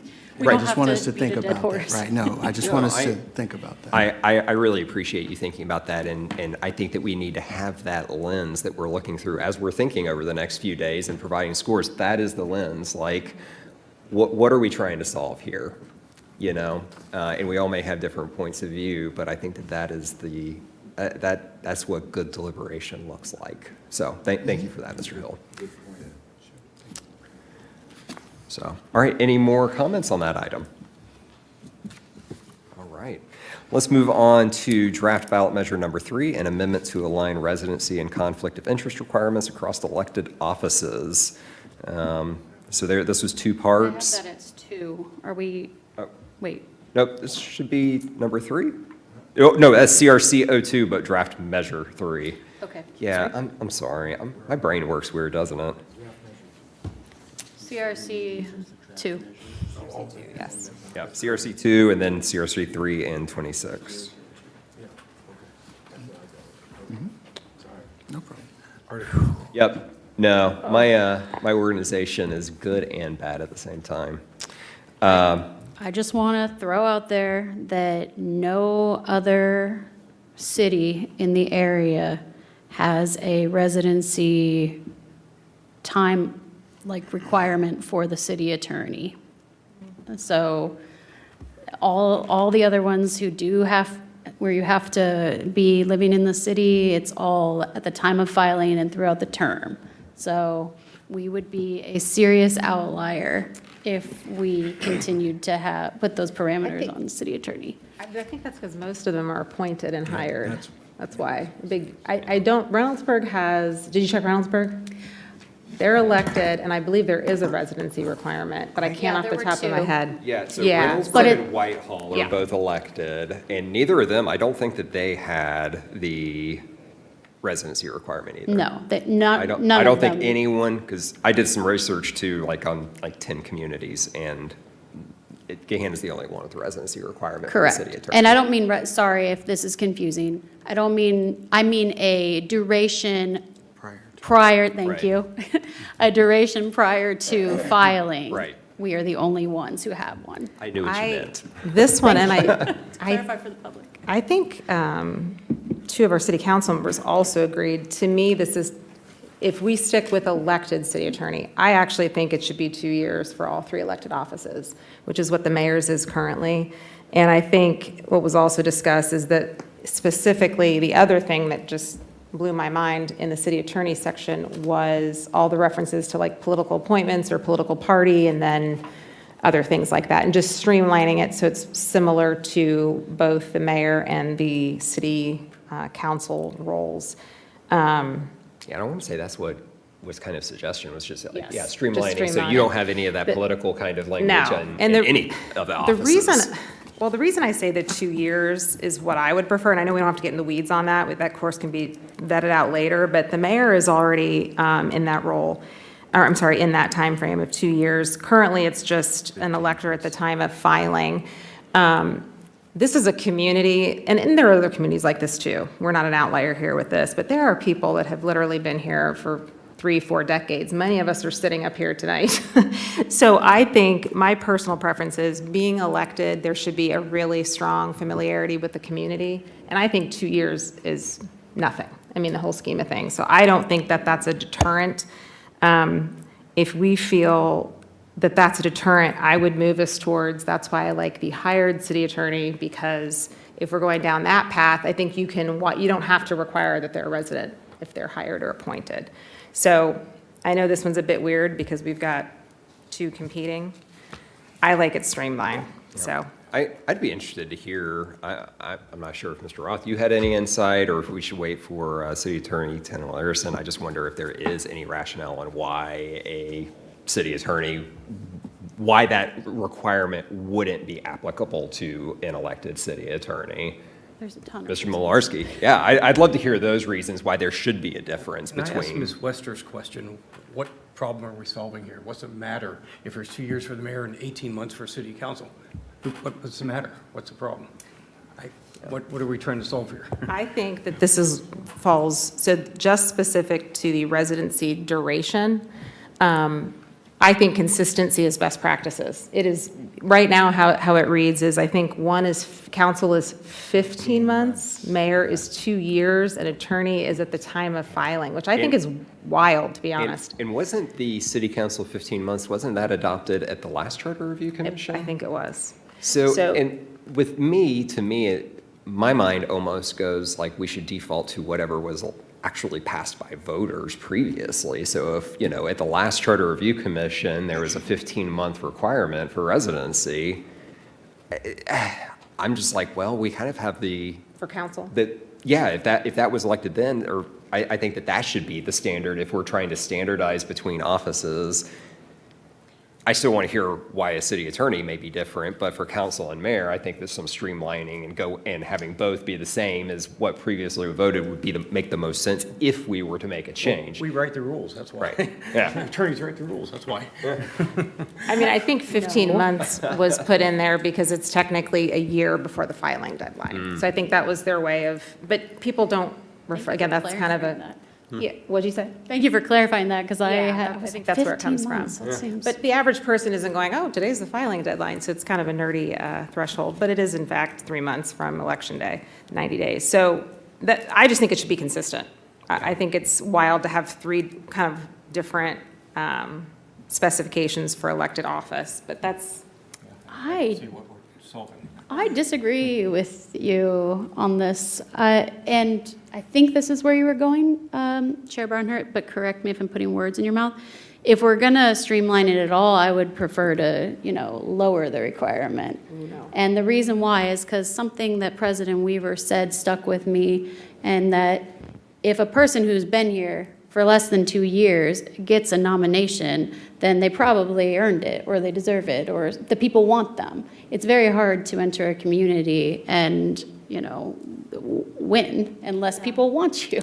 So, You would have to do some grassroots work to, come into a Yeah. community, build support and folks And knowing money you, and and- you'd have to be invested in the community and even in a 15-month period. yeah. Didn't we just it's say not earlier ridiculous. that this is a unique position anyway? So, I mean, didn't we say they're hard to find anyway, so then adding in an additional requirement would oh, make. for city attorney? you For mean? city Yeah, attorney, yeah, yeah. sorry, yeah, for city attorney. Yeah. I'm honestly of mine. I need to know a little bit more of why the city attorney should be different. Yeah. And then if we were to standardize anything, potentially either all 3 are the same or 2 are the same, and then the city attorney is different for a reason that I just don't know. City attorney is part-time, first of all. Second of all, I think, and this is why, Ms. Wester, I feel like you're saying both sides of the argument here with the city attorney, and this is why I'm finding this conversation so interesting, is because with the proposal to switch to the no residency requirement for city attorney, or to possibly appoint them instead of elect, the whole rationale is because you want the pool to be larger, you want the credentials there, you don't want to hire somebody who has their own business writing wills to run the city's legal affairs, because that's who has met the requirement or it's there. So it's, would you be, if we moved to somehow an appointment of the city attorney, that would eliminate them from this consistency anyway, right? Yeah, so let me clarify. So I'll ask for some grace, because obviously we've been meeting now for 3 months almost. So my preference is we do appointed or hired, because one, seems to be, and I know we're going to talk about this next week, but that is the more common practice. I believe it's a highly skilled position that I would like to see both the mayor and council working together to choose that person. I think that's good collaboration. I think there's a reason most people hire and appoint that attorney, even statewide. It's an outlier to elect. What I like about that is, one, the elections process and partisanship and all of that isn't an issue. And I think you do get a wider pool of candidates, right, if you don't require them to be residents. However, if that's not something we want to move forward with, and we keep all 3 elected, it makes sense to me to streamline them. So my preference is to go hired or appointed, but if that's not the will of the commission, I think streamlining residency requirements makes sense. So your argument would potentially be that Gahanna, unlike every other city, values grassroots Gahannans. Gahanna residents. Thank you. More than every other city. I mean, because again, no one else has a prior residency requirement for a city attorney, and I think it goes to the same rationale of appointing them, is that, somebody might move in that's highly skilled, and that would be better for the city than the pool that exists. Yeah, I think the difference is if elected, I think the streamlining is smart. I don't know why the other 2 cities, first of all, it's only 2 other cities. I don't know why they don't have a residency requirement.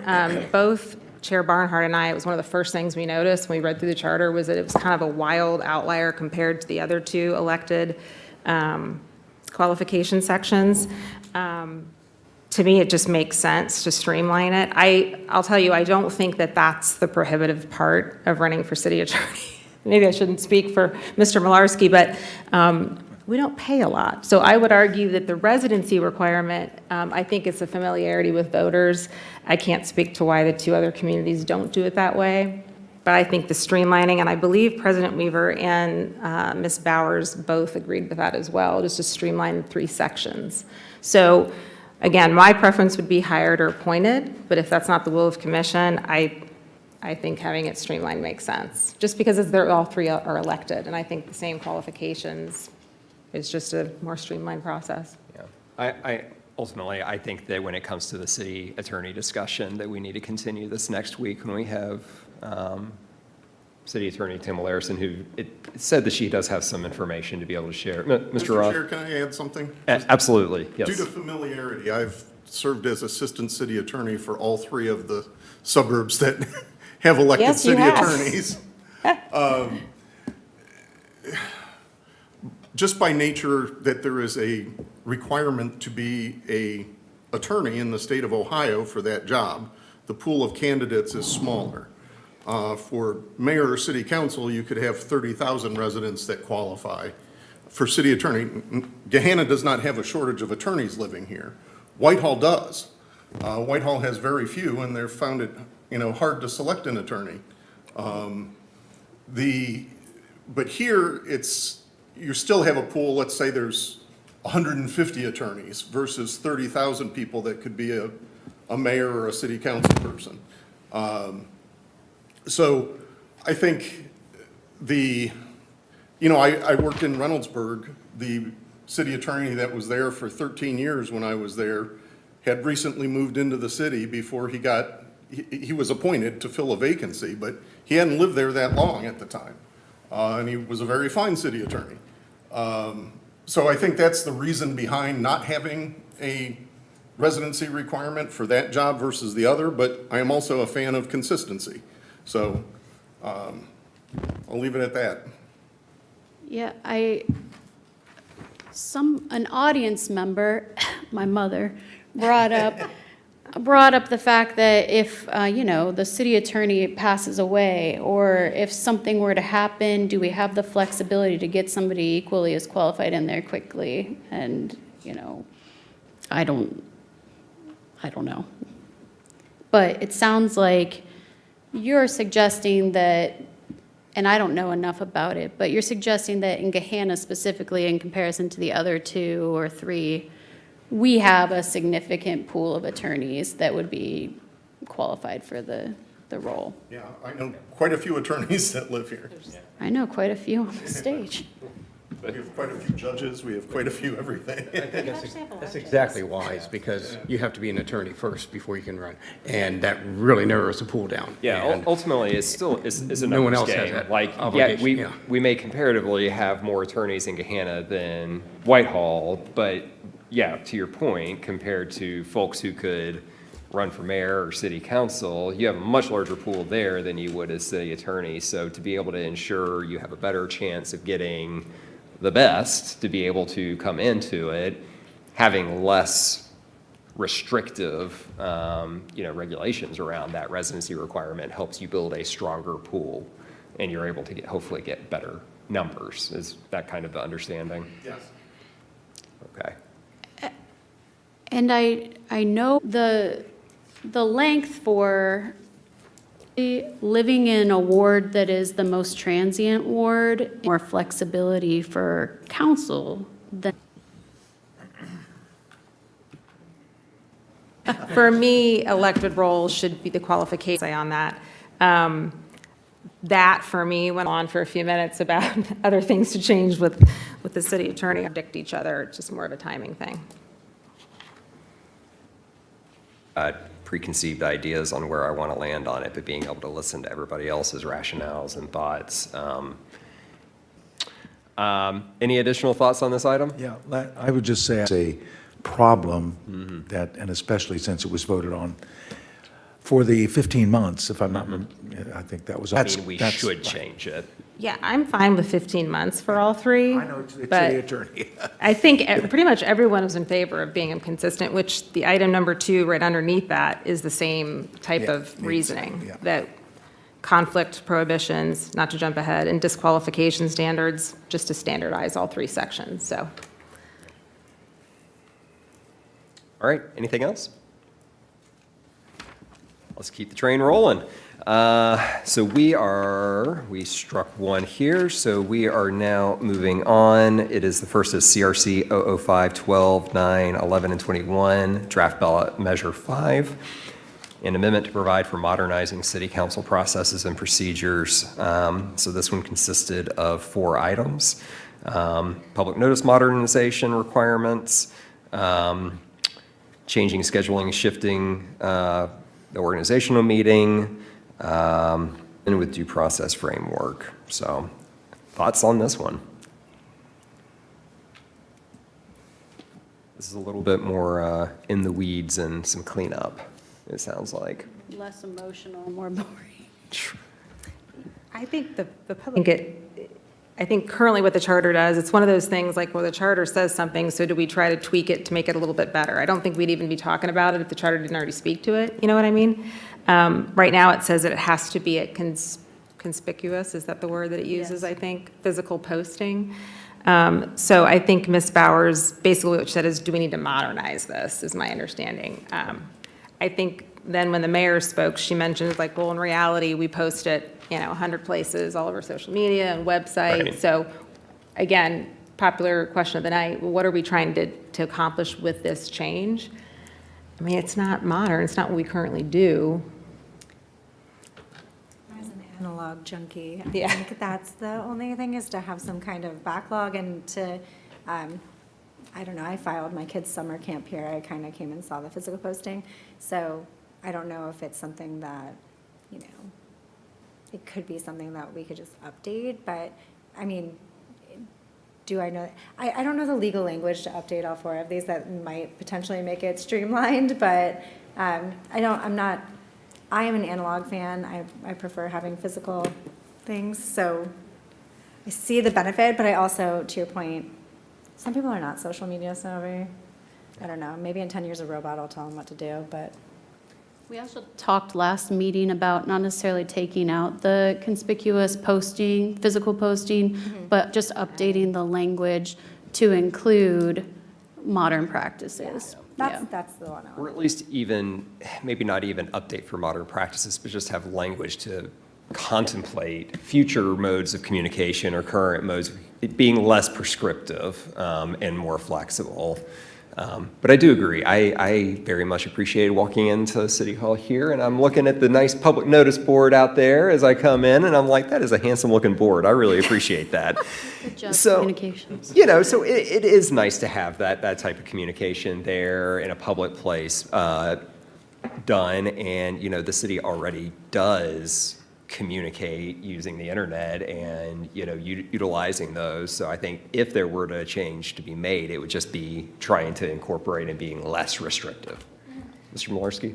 Yeah, keep in mind, this doesn't prevent anything. It just Right. says the minimum standard Right. is we have to post it. Other than that, you can do anything you want. Yeah, and So- without the language in front of me, the Seems kinda silly. minimum may already, like, the language may already contemplate the minimum, and that doesn't stop the city from doing more on top. And I would say that public pressure would make the city want to be more communicative. Yeah, we're not going back. Right.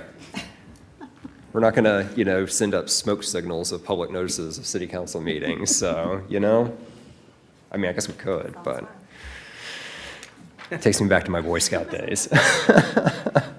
Yeah, I mean, I don't think, anytime the charter speaks something really specific, I can tell you, like, one of the things I envision is like, okay, is the administration going, oh, I need to check to see what the charter says about that? Was something that detailed? And the reality is no, but I think we're all in pretty much agreement. It's not harmful the way it is, but should Yeah. we add to it? I mean, it sounds like none of us want to take away the physical posting standard. It sounds like we're all in agreement with that. Yeah. And this is to your point, watch out for ballot fatigue. We don't want to put watch out Exactly. for little things like this. Yeah, I don't think you need to add to it. I mean, I would leave it alone personally. Right. 'Cause you can always do more. Yeah, as long as it's not restricting you Yeah, from that's doing right. It's more, not- then it's not what's the restricting. harm? Yeah. Sometimes just because it's, you know, old language doesn't mean that it's keeping you from doing anything that you shouldn't be doing already, so. Go ahead. No, I was just going to move on. Is this comment on the? Okay, just want to make sure I didn't want to cut anyone off.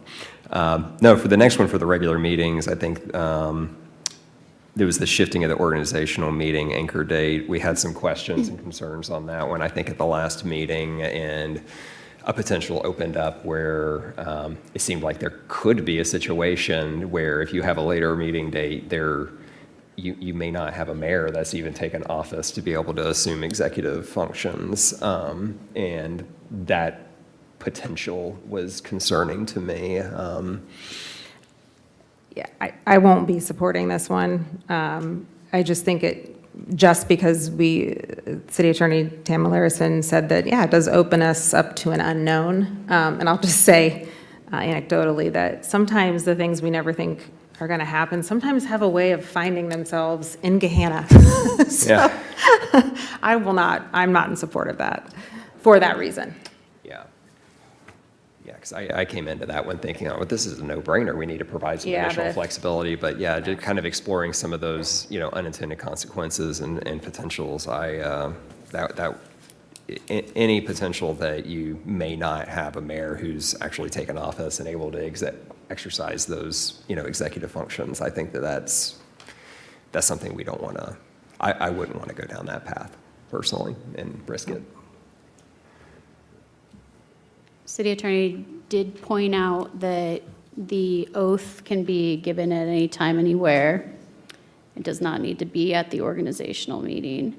However, I'm kind of like you, where in the beginning I was like, no brainer, let's change it, make them all happy, and this is great, why not? And now it's not that I'm thinking about the unintended consequences, but I'm thinking about what other shifts in the charter we'd have to make sure those unintended consequences don't happen. I think it would be a shifting around. We'd have to consider changing the term, like, they will remain in office until the next person takes their oath, just something that creates security around that consequence, potential consequence. So yeah, I'm undecided on this one. I'm still back and forth on it. I don't think I'll set myself up for anything until I read through and prioritize everything.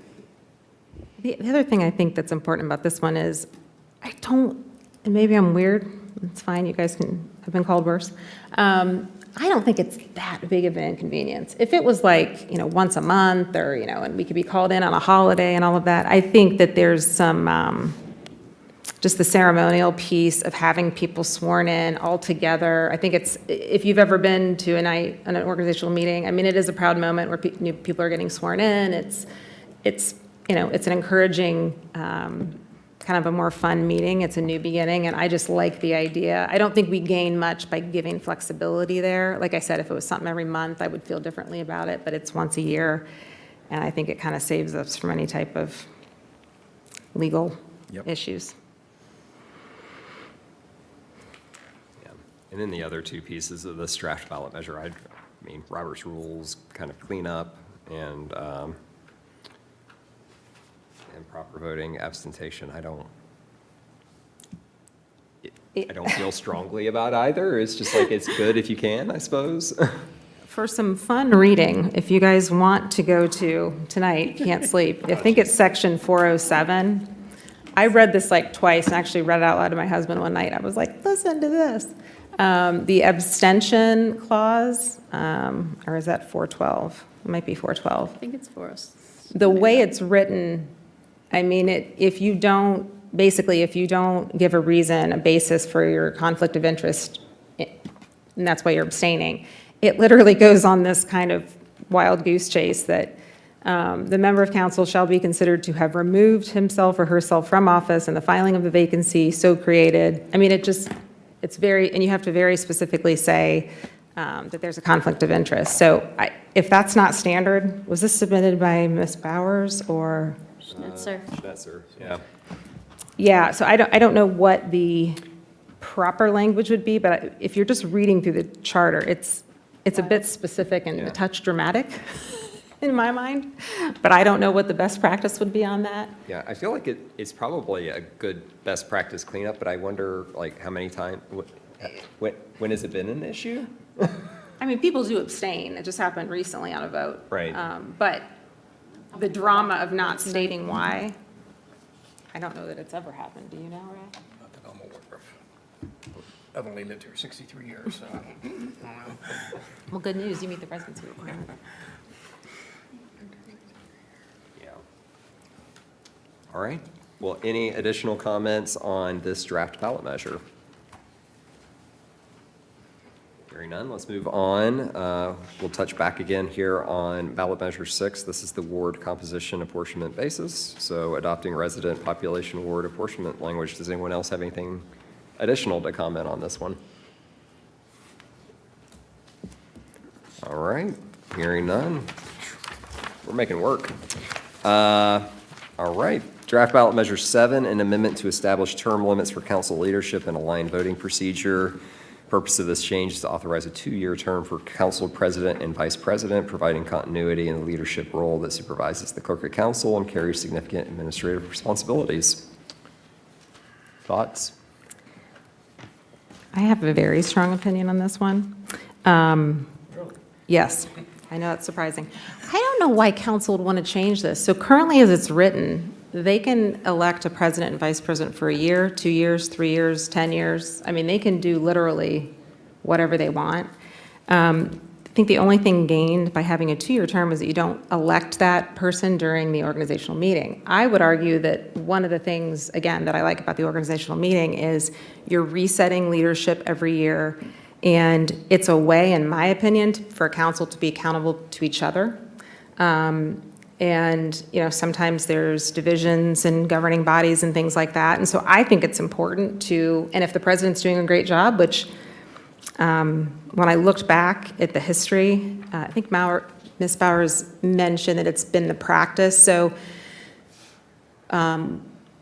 prior to this year, we had the same person serve as president 2 years before that, and then 2 years before that. Prior to 2022, this is from memory, it flipped-flopped several times. It'd be a year, 2 years, then switch, 3 years in a row. It was a little bit all over the place. So I would say it's a recent trend to have 2-year terms, but I'm not in support of changing anything because they can keep doing that with the current language.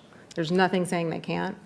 And I like the accountability of voting people in every year, personally. I don't like being more restrictive, and that's what we're No, doing here. right.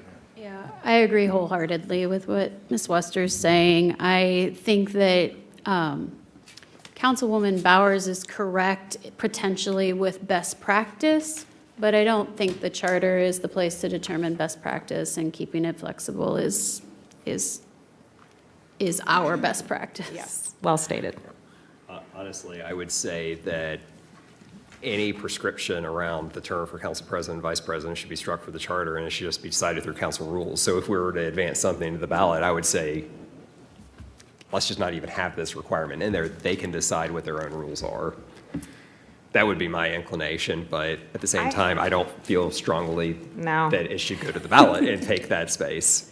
I like the one-year terms because there's other appointments that are done annually as well. Morpsey, school district, Visit Gahanna, things like that. So to me, again, I like, seeing council weigh in on leadership and giving feedback. I also think it's, just a way to get feedback. I think it was also mentioned that it's kind of a heavy lift. I think President Weaver mentioned that. Maybe Ms. Bowers did as well.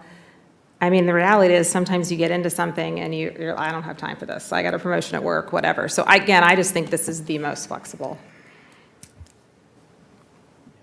When in doubt, I would just leave it as is. Yep. Any additional thoughts on this one? All right. Draft ballot measure 8, an amendment to modernize special meeting notice requirements. This is to add the city attorney to the list of officials who may request a special meeting and to modernize the notice language to reflect current communication practices. Thoughts? And that's 10, correct? I think That you is said correct. 8. CRC 10. Oh, I'm looking at the wrong thing. In favor, generally? Yeah. Can I ask Assistant City Attorney, Mr. Roth?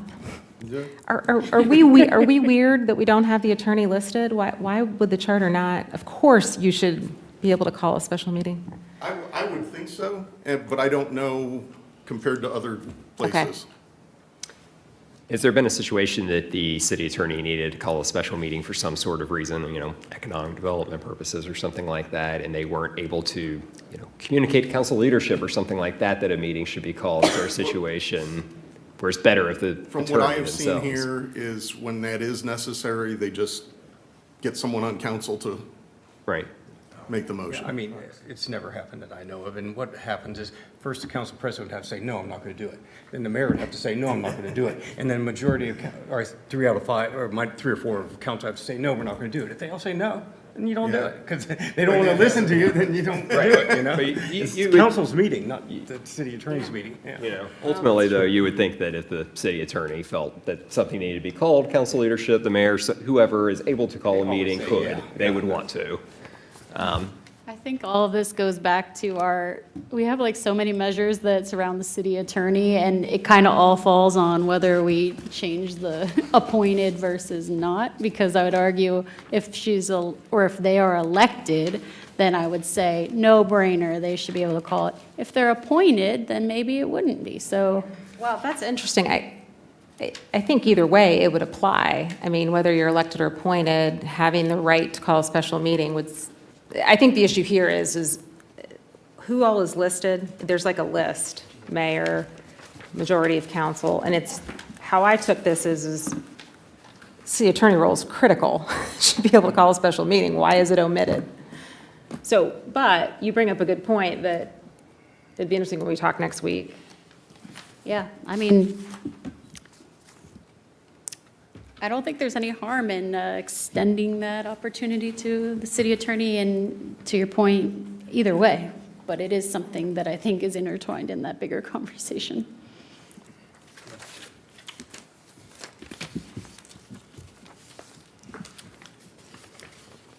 We can talk about it more next week then. All right. We are going to move on. That one is struck. So we are on to Article 5, Administrative Departments, Draft Ballot Measure Number 10, an amendment to restructure the Article 5 enumeration of administrative departments. This resolves an internal conflict between the previous Charter Review Commission's ballot measure, where the mayor was given the authority to reorganize departments, but then the charter still listed out the required departments that you had to have. So it would be just striking the enumerated department list. Aside from I believe it was aside from qualifications for like the director of finance, public safety, things like that, that language would stay in, since those are higher bar that need to be in there. So, thoughts?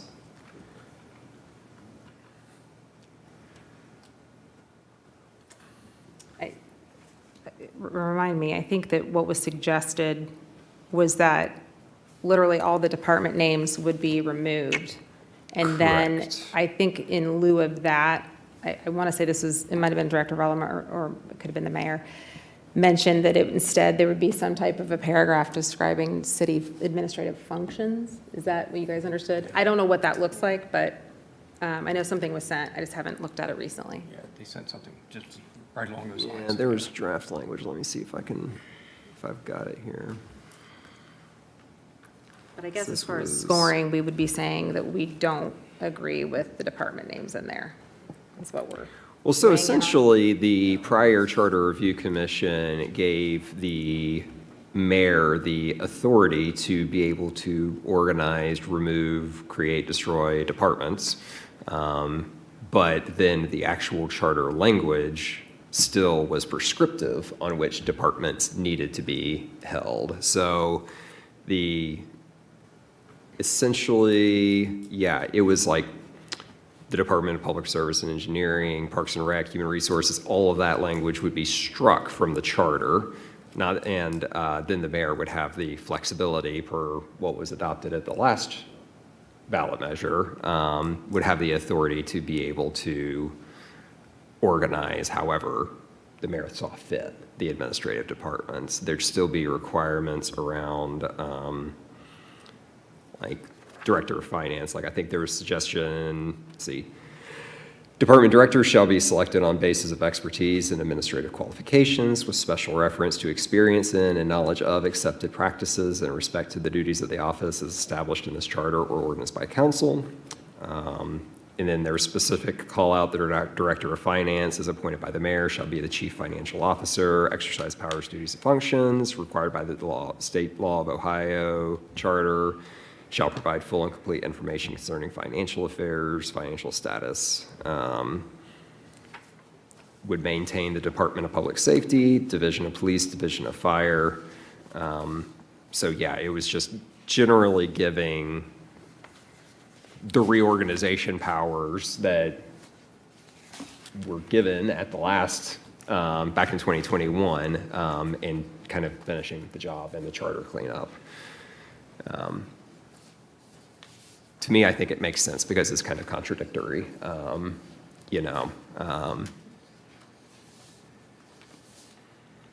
because the intention was to be able to give the mayor that authority, and the voters approved it, and it's just charter language cleanup.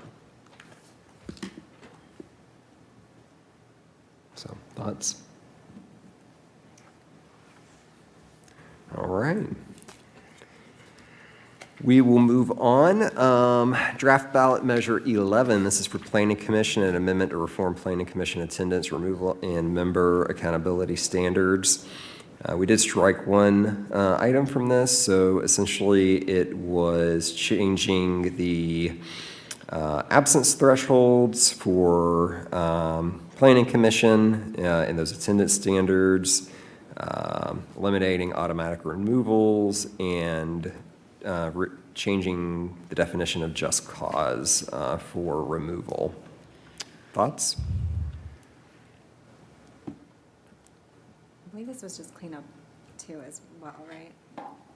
I think Or Ms. just more defining it, because from what I remember, didn't she have, it was like not defined who was doing. Yeah, I think, so the one thing she referenced in this first section is that there is actually a fixed number in the charter of absences. It's like 4, 6, but they change the cadence of their meetings. So then it becomes a larger percentage. She was recommending percentages. I am absolutely in favor. I do not think the charter should be anywhere near this specific. I think it should be their own commission rules that determine, like listing out reasons for absences being Yes. excused, I think is very detailed and not charter Yeah, appropriate. and I think it was emailed, Director Blackford had emailed some draft charter changes for that, and essentially, yeah, it just delegates out. The commission sets their own rules on that. It shouldn't be prescriptive within the charter. If I can add something? Yes, sir. Last year, we were in a position where one of our planning commission members was about to get removed. He has a full-time job, he has to travel for his job, and he's a very fine planning commission member, but we told him, you know, if you're not here, you're off the commission, and there's nothing, it's in writing, there's nothing we can do about it. And it wasn't like he was ignoring his job, his role on planning commission, it's just sometimes his job kept him away. And I think, like Ms. Wester said, having something concrete in the charter that says, if this, then that, I don't think it's a good idea. Yeah, well, and it doesn't provide flexibility. I mean, times change, numbers of meetings change. With it being so prescriptive, it just doesn't. So it's more of a removal is what you're actually Yeah. saying, Yeah, not you'd an be addition. You would be removing the Yes, language okay, in that- there. That Yeah. actually, it's the first time this has made sense to me. Yes. Yes. Thank you. I think the other thing that this achieves is, in recent years, we've had multiple planning commission members that have had major health challenges, and we did have a member pass away a number of years ago, Bobby Burba. She was a wonderful lady. So I think Ms. Pollier mentioned this, that sometimes the composition of your commission, it really can shift what's appropriate, and that's why you may, if you have people that travel or fighting health issues, you want to move your meetings to accommodate that, but then if it's too prescriptive in the charter, what do you do? So, Yeah. So really what we're saying is if we remove that, then the commission themselves can make these particular rules and so You forth. got it. Which is what I have felt, it really should be done at that level. So, Ex- but you do have to remove the. Correct. Okay. Correct. Yeah, so I would think that if this is advanced, it would be drafted in a way to just remove that language and delegate. I'd like to address CRC 20. It was proposed that we define just cause. I hesitate to do that. That is a common legal usage of verbiage, and it's meant to be, Generic. yeah, I don't think that we should define just cause. However, if we're amenable, I'm amenable to requiring an opportunity to respond. I mean, that doesn't offend me in any way. I would just lean against not defining just cause. I agree with you. Cool.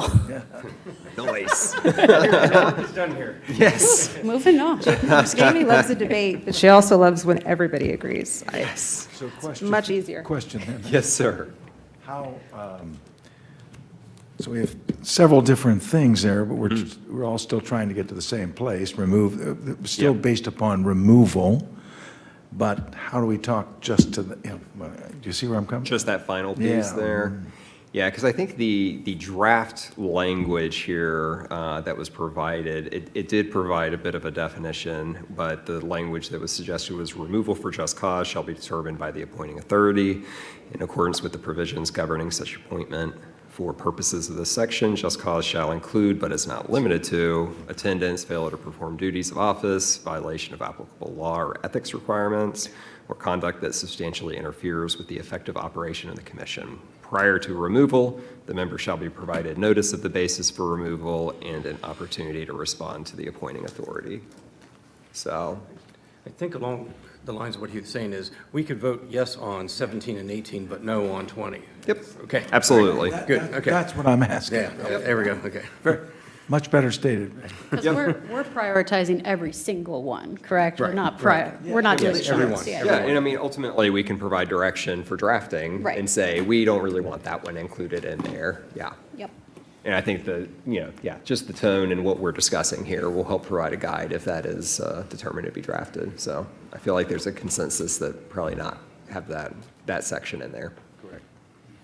I mean, I think the perfect example of being too specific and then causing future issues is the one we just talked about with the department titles. That probably really felt like a great idea in 2021, but then things change, and so now we're taking it back out. And I just categorically, I kind of put this under the same thing. Good intentions, but if we get too specific. And I would say that with all three that are remaining, but I understand, what you're saying is we score them individually, and then once we get down to actually drafting the language, we could throw out one, keep another, whatever. Yeah, so ultimately, say we score all the ballot measures, and this ballot 11 with Planning Commission rises to the top as one of those ones. Then as we're saying that, yeah, this is one that we want drafted, we can then say, okay, these two pieces here, 17 and 18, those are the priorities. We want to, kick out language that's overly prescriptive. But ultimately, we as a commission decided that third one, that's a little bit, it's a common definition. It doesn't need to be written in there. That would be our process for being able to provide direction on how language should be drafted. So question on the process then. Yeah. As we're scoring, are we expected to provide individual comments for each item or rationale for each item, or just the scores? So I think what we're providing by Monday at noon, is your individual scores. But then, say your top 5 you feel the most passionately about, and you do want to provide additional context on why you think this should be one of the top ones, that you can provide some narrative for. Okay. But I don't think that it's necessary to provide narrative and rationale and reasoning for every single one, Thank you. unless you really want to. Thank you. So at number 1, I could say, because I said so. Absolutely. Absolutely. Turning yours in tonight. You're doing this. So I can say because Ray said so? Is that what you want? Ray's like, I'm only giving you this one score sheet, the rest, nope. All right, are we good on that one? We're doing business here, I love it. Ballot Measure 12, Board of Zoning and Building Appeals, amendment to repeal the Board of Zoning and Building Appeals and transfer its authority. Purpose is to change the repeal, or it's to repeal the Board of Zoning and Building Appeals, which has experienced a significant decline in their caseload, and transfer its appeals authority to the Planning Commission. So, it's my understanding, staff said that this commission doesn't meet. They don't meet enough to have the appropriate expertise necessarily to, do their job as well as they could. They were actually asked to do the job, I guess, because there's not a lot of reason to. So it's pretty much a dormant entity. So I think this one is probably no-brainer number 2 for us. There's a couple that are just kind of clear, but for me, when Director Blackford said, hey, most cities, this falls under planning. And I agree that it's a no-brainer. This is one the public has to understand, though, because all of a sudden they're I can't appeal? because That's a really good point. they don't know the Right. process. Yeah, Right. that's a really good point. And it's one of the ones that is like open to the community to take part in, so I do think that is, however, I think that would be why they could vote on it. Sorry. But you're, They have to be registered, remember. but you're saying like the title, you're saying the title alone, Yes. when people are reading, that's actually a really, really It's a good great point. point, That's and- not taking away that avenue. Right. Yeah, that's a good, Yeah. Good Because really, catch, it's, Mr. Maxwell. it's eliminating this, Everyone- but. Every once in a while, remember, I was in Tokyo yesterday, so. at 10 PM, no less. He's cultured. Mr. Chair, can I add something? Yes, sir. On top of, they've been, like, on average, maybe meeting once a year to decide things. This is in there, I think, in any charter that has had this as an extra level of due process, that, you know, whatever happens with the administration, they can go to Planning Commission. Planning Commission, you can appeal to BCBA. But it's really, it's still the city of Gahanna they're doing, and it seems like an unnecessary step. When Mr. Malarski and I first came here, we were presented with something where there was a BZBA thing pending, and I was there to represent Planning Commission, he was there to represent BZBA, and we're all supposed to be on Team Gahanna, and we're trying to figure out, why is it necessary? There is always a process to appeal something from here through the courts, pursuant to the state code. So it just seemed like an unnecessary appellate step where we're Right. fighting with ourselves, kind of. We had Right. that Chinese wall, and he did planning commission. We couldn't talk about He what couldn't we tell were me gonna. anything on planning commission.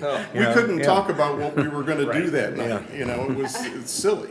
But also too, to your point about the no-brainer and the monetary spending that comes with the primary, this is also a paid position, I believe, Yes, yes, it is. so. So I'm glad you said that, Attorney Roth. Mike, given that, we would be removing the other sections then that refer to the BCBA in the charter, is that correct? If there are other sections that, yes, they would all have to be addressed. Yeah. And that's not showing here in our But yeah, it's a good documentation point. currently. Yeah, it would all have to be addressed, yeah. Or they could refer to it and there'd be no BZBA. But yeah, you're right, good point. Or maybe would it be to update the language to be the planning commission then? Is it that change? I was going to say, I think I think that as it's written, it's specific to the entity known as the Board of Zoning and Building Appeals, which is, they may do some similar work, but the language is specific to that entity, so it would need to be changed to be specific to the Planning Commission. yeah, I noted a couple of references that I picked up in other sections of the charter. So yeah, there'd be a little additional cleanup there just to align since we're getting rid of it. So there aren't any dangling references left out there. Matt's got nothing else to do next couple weeks. That's right. You mean you don't just read the charter for fun all day, every day?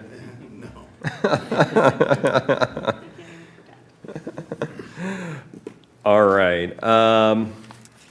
There are no further comments. Let's move on. Draft ballot measure number 13. This is CRC 22/23. Charter Review Commission, convening the scope, frequency and scope. Purpose of this was to amend the mandatory 5-year convening cycle for charter review, either by extending the interval, eliminating the automatic trigger, or requiring council to specify a targeted scope. Thoughts? This one hits close to home. Yeah. 10-year. Yeah, I think 5's too soon. I struggle with this one a lot, but I think 10-year because of the other avenues in which you can convene the Charter Review Commission. Again, people love to hear themselves talk and amendments to be made and look what changes I can do, and 10 seems, 10 years is enough time for people to want to take the strategic plan back out, you know? Thank you for laughing at that, Wester. I appreciate it. And I think that Mr. Schnetzer in his presentation, made the observation about, this is our local constitution, and look at how many times it's been updated since it's been around. and then look at like the United States Constitution and how many times it's been updated. Actually. Oh, The was very it? first- Yes, he went through, First meeting. yes, 88 amendments for the city charter and 27 for the US Constitution. So I am those are sorry for pretty not good giving you the numbers. proper credit. I appreciated that. 200 years, that's right. The US Constitution hasn't Yeah. been amended that many times. So, in my mind, I mean, this is our foundational document, and changes shouldn't be taken lightly. And yeah, I would be in support of, I think 10 years is very, very common. I've talked to some colleagues in other communities who are serving our charter review commissions, and they're like, you guys have every 5 years? What's wrong with you? They're like, it's 10 years typically, and that's very common. So I would be supportive of that. And voters, we've talked a few times tonight about the longevity of residents here. Voters are going to remember when this was on the ballot and now we're changing it again. Why are we doing this? So. I also like 10 years. I think doing it, forcing it, which I think is the issue here, is that there's no required scope, that it's just automatic every 5 years. And I think there's always a temptation, hey, we can change something, so we should. Right. And I think that leads to non-strategic changes, and I think the changes should always be kind of strategic or foundational. So Right. it sounds like we're kind of all in agreement, but I like 10 years as well. You're saying that that's the most common from what you've Yeah, looked 10 at? 10 years is very common. I think pretty much universally, 10 years is a pretty accepted standard on that from communities that I'm familiar with. But So given the that, question, I'm sorry. no, go ahead.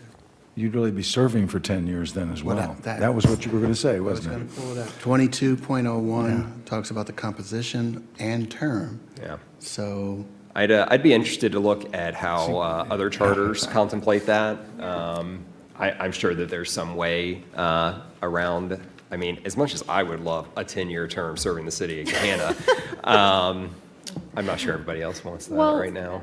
Well, I guess my question would be, the other two, so city council can convene one, and the public has an option too? So- So I guess, well, my question is, okay, we have a term of 5 years right now. In 2 years, if the public do they appoint new people? Is it us again? So I don't know what that term situation even looks like.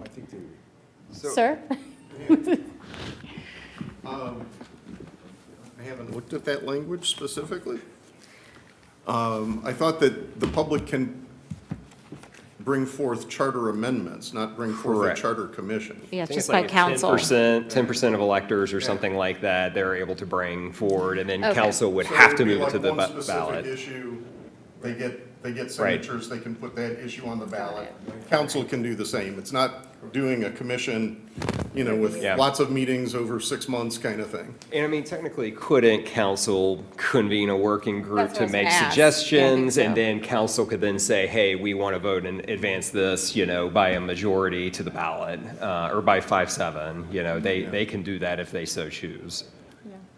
That is correct. Like if something were to happen in 7 years and there was a reason or an outcry from the greater public, council does have the authority to seat a commission and. Yes. Yes, okay. I feel like that charter review commissions is just a mechanism to have a regular review, and it's citizen-led to be able to do that, but there are other avenues in order to make changes as necessary. And, speaking to Ms. Wester's point, I think sometimes the inclination for folks is like, because you can change something, you might want to suggest doing that, and I think if you move to every 10 years, you're a little bit more intentional, and you don't make quite as many changes. I'm in favor of the 10 years. I was just making a point. Now, Yep. you understand, I'm 80, so if we were doing 10, you never know, right? well, and to that point, then the language would probably need to change around the term. So it's not just one thing here, it's multiple things that would need to change. Yes. If we're moving to consider Says this. you serve until we put our things forward and they get voted on, then we're done. We don't serve for 10 years. You only serve until what we Until. present gets voted on. Mr. Chair, Yes, if I sir. may, on that point that Mr. Malarski just raised, the charter does specify that this convenes to certify any amendments that are passed, to certify the actual charter. Right. So you do have the 6 months, but then you do have that obligation to meet again to sign off on the official version. Yeah, after they're passed, yeah. Which I'm really looking forward to that meeting in what, January or so? Yeah, good to see you all again. All right, any additional discussion on this item? Okay, we are on general provisions, draft ballot measure 14. This Our is, last one. yes, it is. We've only been going for 2 hours and 15 Unless minutes. you want to add some additional things, Ms. Blyle, do you have any, you can add some additional things? Not at this time, Ms. Wester. Thank you for asking. So this one is an update to the Charter's non-discrimination protections. The purpose is to change to align the Charter's non-discrimination enumeration with the city's existing equal employment opportunity statement, updating protected categories to reflect current legal standards and administrative practice. Thoughts? To me, this makes sense. I feel like it should automatically be updated, but I'm not sure. Lawyer. Or non-lawyer, whoever wants to speak. I'm gonna let Ms. Wester do it for, oh, is that what you said? I didn't hear. We were making eye contact, Oh, so I go was like, ahead. okay, lawyer, tell me what I did wrong. No, nothing. I'm just kidding.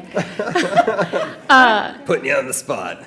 No, I think there's argument on each side. I mean, I'm in favor of changing it to align with what Gahanna's already changed. However, Karen, other Karen, what does it do? Nothing, but, no. Oh, no, it does. No, I No, it think, does. I do think it's more inclusive, and especially as we come down to like local governments are having like, moments where they have to have these things in writing. And I do fear that we do talk about situationals, if the mayor wasn't sworn in on a day, if something happened, those kind of things do appear. So to me, I'm shocked as to how it's not already updated with everything else, personally. I think I don't know if it was Chair Barnhart or somebody else that said, the values behind this, I think I could probably say here with a lot of confidence, that everybody here agrees that, hey, our non-discrimination language and that specific section in the charter is important. It's a foundation of our community, particularly this community, where we are a little bit of a melting pot, which is a great thing. My concern is, so I am all for making sure that that section is appropriate, updated, and inclusive of our community, 100%. The harsh reality, and I think Chair Barnhart brought this up at the last meeting, is I have heard rumors, I'll just be honest, I've heard rumors. I am not involved in grant funding directly or indirectly in my current line of work as a financial advisor, but I have heard that there are certain funding mechanisms or grant programs or funding that is just simply you are not eligible for if there are certain phrases or words in foundational documents, and that's a very, very sad reality. So I don't know how to marry those two ideas. We need to be clear that we are a community that does not discriminate. But in reality, if we change this, does it affect funding for one example? I'm sure there's many others, but I don't know the answer to that question. Yeah, and that was a concern I raised at the last meeting, and I think it's unfortunate that we have to talk about things like this through that lens, but it is unfortunately something I think that we should consider. I have experience with people that I know working in situations where they are applying for grant funding through the federal government, and there are certain keywords that get kicked out, and your grant applications get disqualified.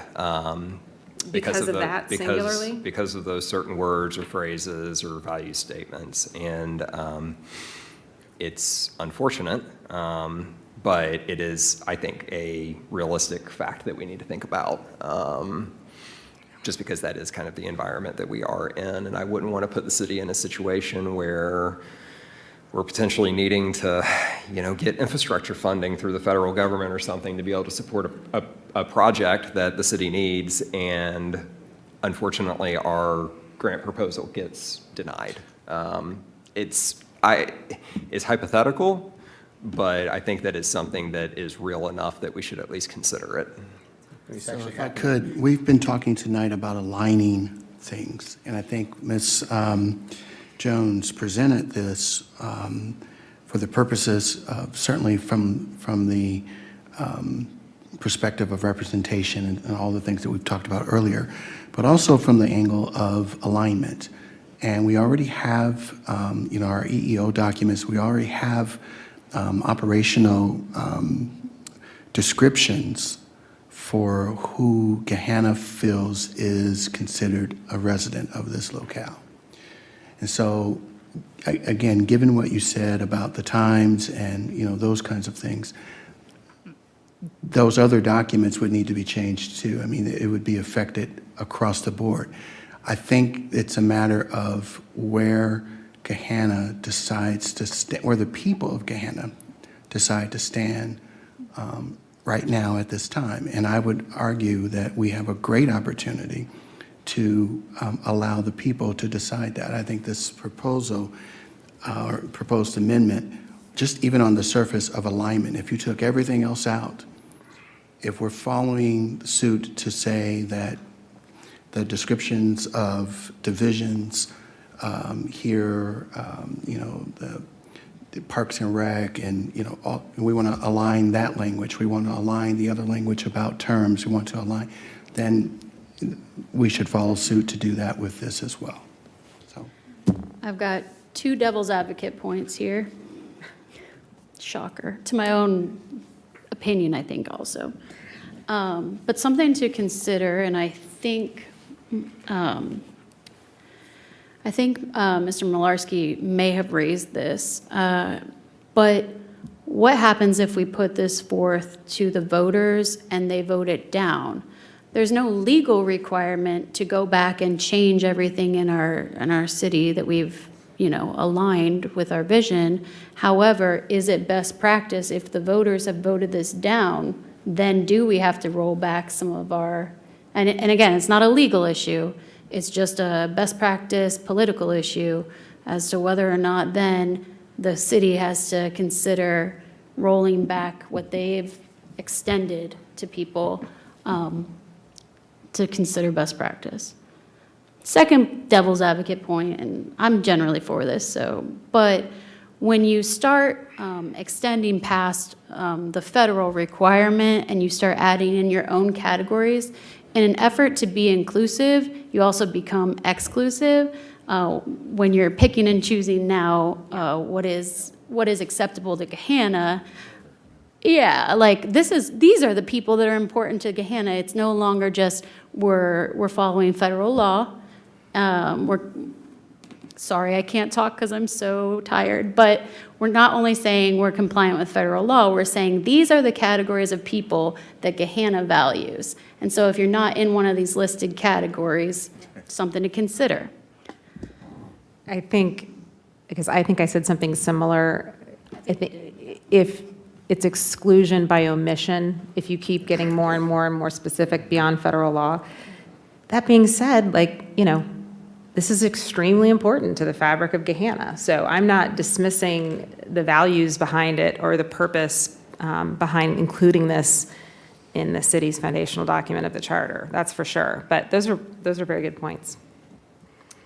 I can't remember the exact draft language that was suggested to us, but I mean, we've also had, these discussions about, If you want it.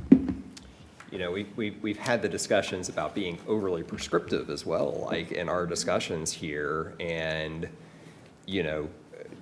are we going to have to go back? Are there going to be additional groups and categories that the charter would need to be re-amended at a later date and time to be able to add additional groups to continue to be inclusive to that level? So is the charter necessarily the best avenue to be able to state these values, or are the things and the different statements that the city is already utilizing to express those values sufficient?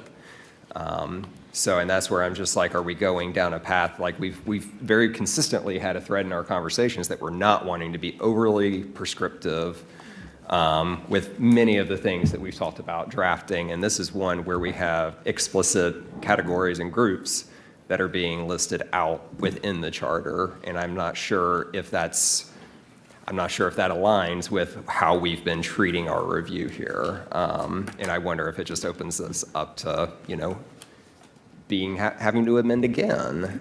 Just exactly what I was going to say, because things will change. There'll be Right. other, Right, and the city does have multiple statements and things that are very inclusive and incorporate these groups. And able to be updated. Correct, much easier. So I don't know if codifying so, too. within the charter is necessarily the best avenue to be able to even advance and advocate for these groups. So the charter deferring to something that's much more malleable and in our control. Is that kind of what we're saying? Sorry, can you say that one more time? So instead of the charter being more specific, the charter could, I think this is what you were saying, the charter could just simply say, just like we're talking about rules of commissions and boards, that it could simply defer to, the non-discrimination clause could defer to our equal opportunity hiring clause or whatever's on the website, or whatever policy internally that we're using, because that is easier to change and update. Is that? And, not knowing legally, like, is it best to just like defer to what the federal and the state is, and then we are able then, administrative action to be able to adopt different things that are, go beyond for the actual operations, but otherwise for our charter, you defer to what the state and the federal. Mr. Malarski? Yeah, I think it's kind of the, if it ain't broke, don't fix it thing. We've already have this. If we didn't have this in our EEO, then I think it's a much, much, much stronger case that we have to address it in our charter to say we need to have this for our city. But we already have it. And so I think all your arguments of saying, hey, let's not mess with it since we already got it, we don't want to mess things up. It's kind of.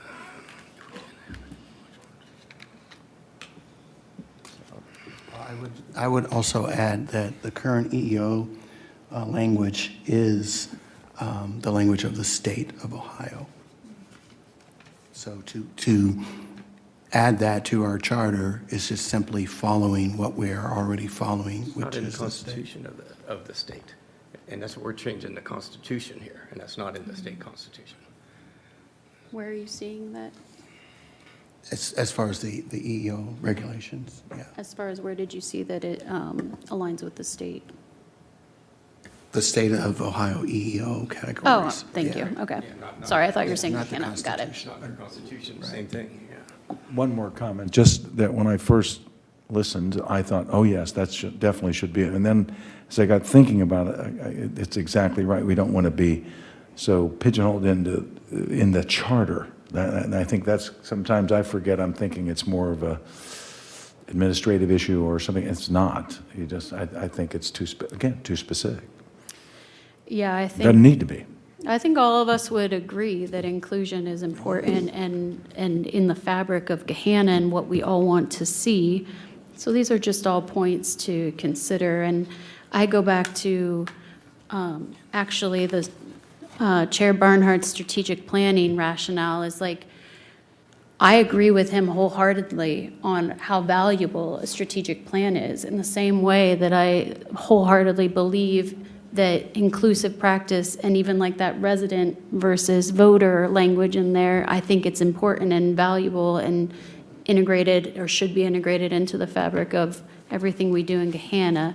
But the question I go back to is, am I pushing only my agenda and what I want, or am I looking at what we have established as like our role, which is flexibility, trying to reduce the need for revisions?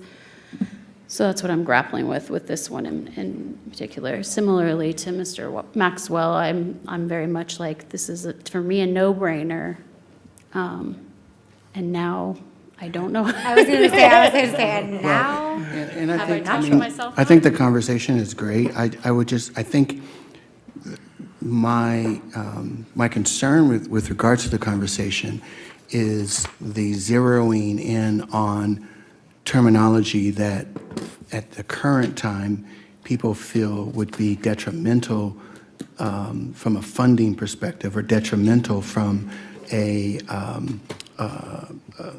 where the federal government currently is. So to cite Ms. Jones, she also pointed out that there's language that's absent from our charter that everyone here that night agreed should be there, specific to the EEO language, and I'm referencing of the military service. our charter currently uses the word veteran only. It doesn't say anything about active service members.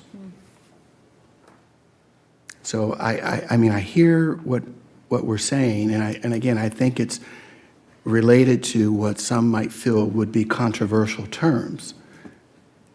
But no one had an issue when that was mentioned. Oh, well, yes, we agree, it should also say active service. So, I mean, I hear what you're saying, but it's different from what we nodded towards. I'm not saying everyone agreed, but when she mentioned that, there was certainly affirmation of, oh, yes, well, yeah, we maybe should consider it, because we didn't realize that. And I think that we can use terms like inclusion or represent, whatever. I think it is, who do we consider as a resident of the city of Gahanna that should be represented by what this foundational, to use your terminology, foundational document is supposed to represent. And you're right, there could be other groups that might be added, other classifications that might be added, and we won't know that until that's brought to our attention. But when it is brought to our attention, the question is, what do we do about it? And that's all I'm raising for us now, because this has been brought to our attention, and I would offer this for thought, that our present. There's a phrase that people say all the time, that this too shall pass, right? I understand where we are right now in our present times, but we are 3 years out from the possibility of that changing. So I'm just saying, our job is, I understand the funding risk. I understand risk on multiple levels, but I am thinking of the citizens and residents of Gahanna, and do they see themselves in this foundational document? And if we want to raise the Constitution, we can do that. We can discuss that. The term all men has been controversial for 200 plus years. What does that mean, right? And should we define that further? I think, again, not to go down a rabbit hole, I think we have an opportunity to do some light definitions here. This is not heavy. She's not presented us with 3 paragraphs of definitions for us to consider. Only the definitions that the city of Gahanna currently uses to define its residents. Can I ask a clarification question for you, Mr. Hill? So are you saying, what I thought I heard you say was, we've talked a lot about not being specific, and this is foundational document, guiding principles, all those good things, but to some extent, when you read through this, if you were to just visit a town for the first time ever, never been to this town in the state of Wyoming, and you pull their charter and you read through it, or if that happened to us in Gahanna, you get an idea of what that city values. So what I hear you saying is that you understand what some of us have said about, do we want to be too specific or not, but what I hear you saying is people read this and they feel that they're represented or thought of as part of this foundational document. Is that fair to say? That's fair to say.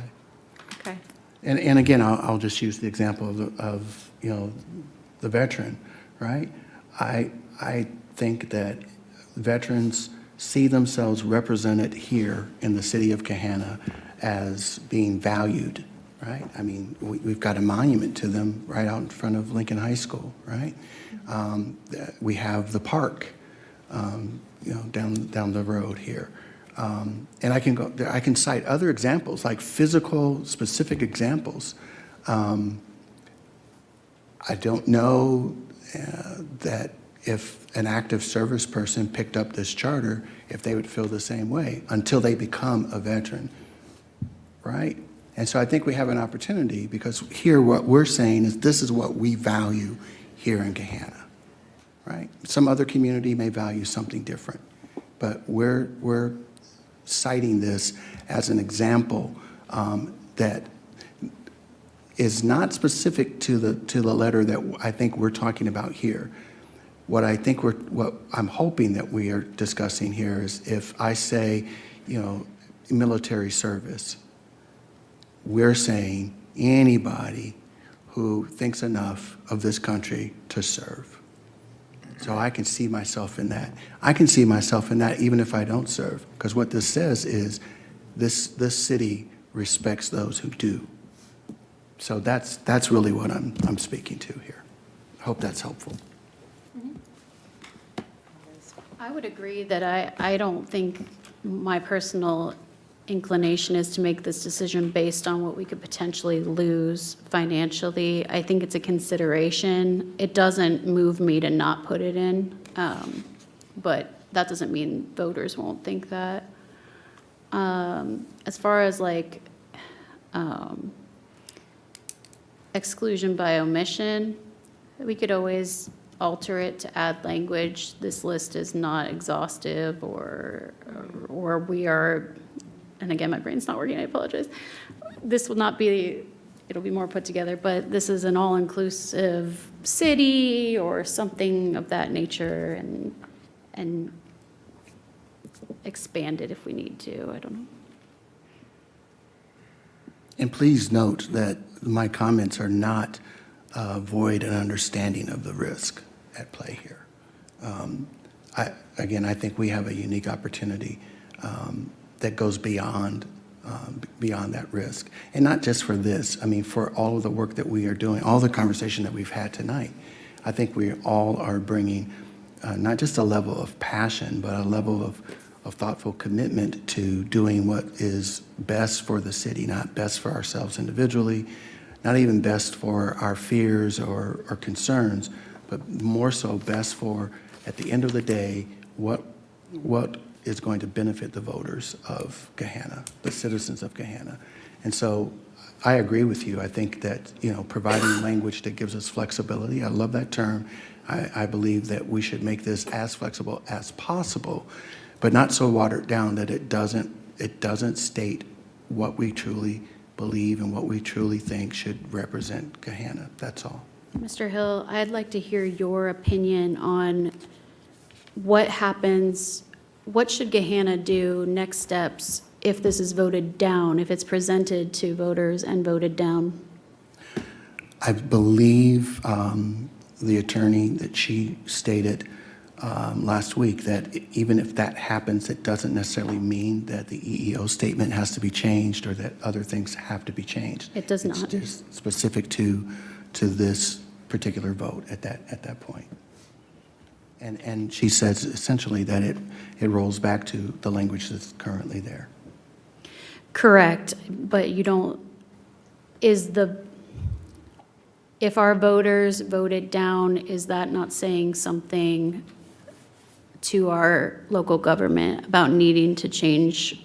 And again, she was 100% right. There's no legal reason to change. I was just wondering if you thought that that would then open up a discussion about eliminating the language that's protecting others. I think in fairness, if that were the case, there would need to be conversations, right? And I think there are multiple forums and opportunities for that. And if a citizen or citizens felt strongly enough, they could bring something to the council. And at that time, council would need to decide. I definitely don't think, I agree with the sense of, I don't think because of current times, as we're saying, should be something to negate moving things forward from a community standpoint. I just want to think that's a good call out. Yeah. All right, any additional discussion on this item tonight? What's this? It's a blank page, there's nothing left. How about appointed versus elected city attorney? We're going to deal with that? No, that's next week. We are going to wait. So it's not going to be graded this time? Okay. All right. We're not going to That's go fine. down that path That's tonight. fine. So, all right. So thank you, everyone, for robust discussion on all of this. I wrote down a mantra on my script notes, and it says, mantra of the night, let's keep this focused so we can get through it tonight. And guess what? We did it. So we did a great job. So pat yourselves on the back.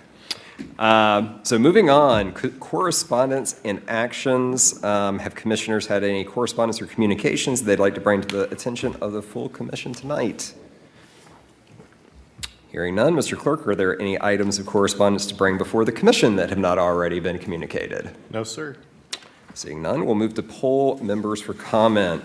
Do commissioners have any additional comments or agenda items that they'd like to see added to the next meeting's agenda? I'll go around the dais. Ms. Reynolds, do you have anything for the good of the group? Yeah. Mr. Maxwell? No. Ms. Belisle? What a solid group this is. I just got to say it again. I know I said it last week, but I really appreciate a group of people that can actually discuss in a robust manner, so thank you. Mr. Malarski? Nothing further. Ms. Wester? The echo Ms. Belisle's comments. I was thinking the same thing. Mr. Hill?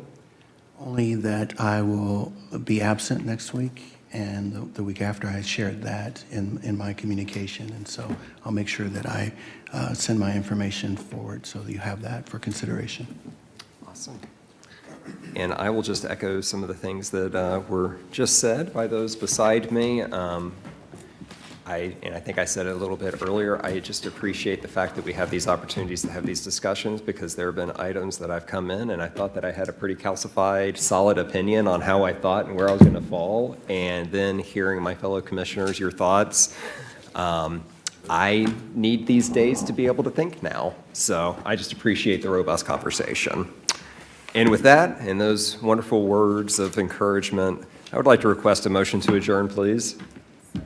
Motion. Motion, seconded, third, seventh. I declare this meeting adjourned at 9:12 PM. Good night, everyone.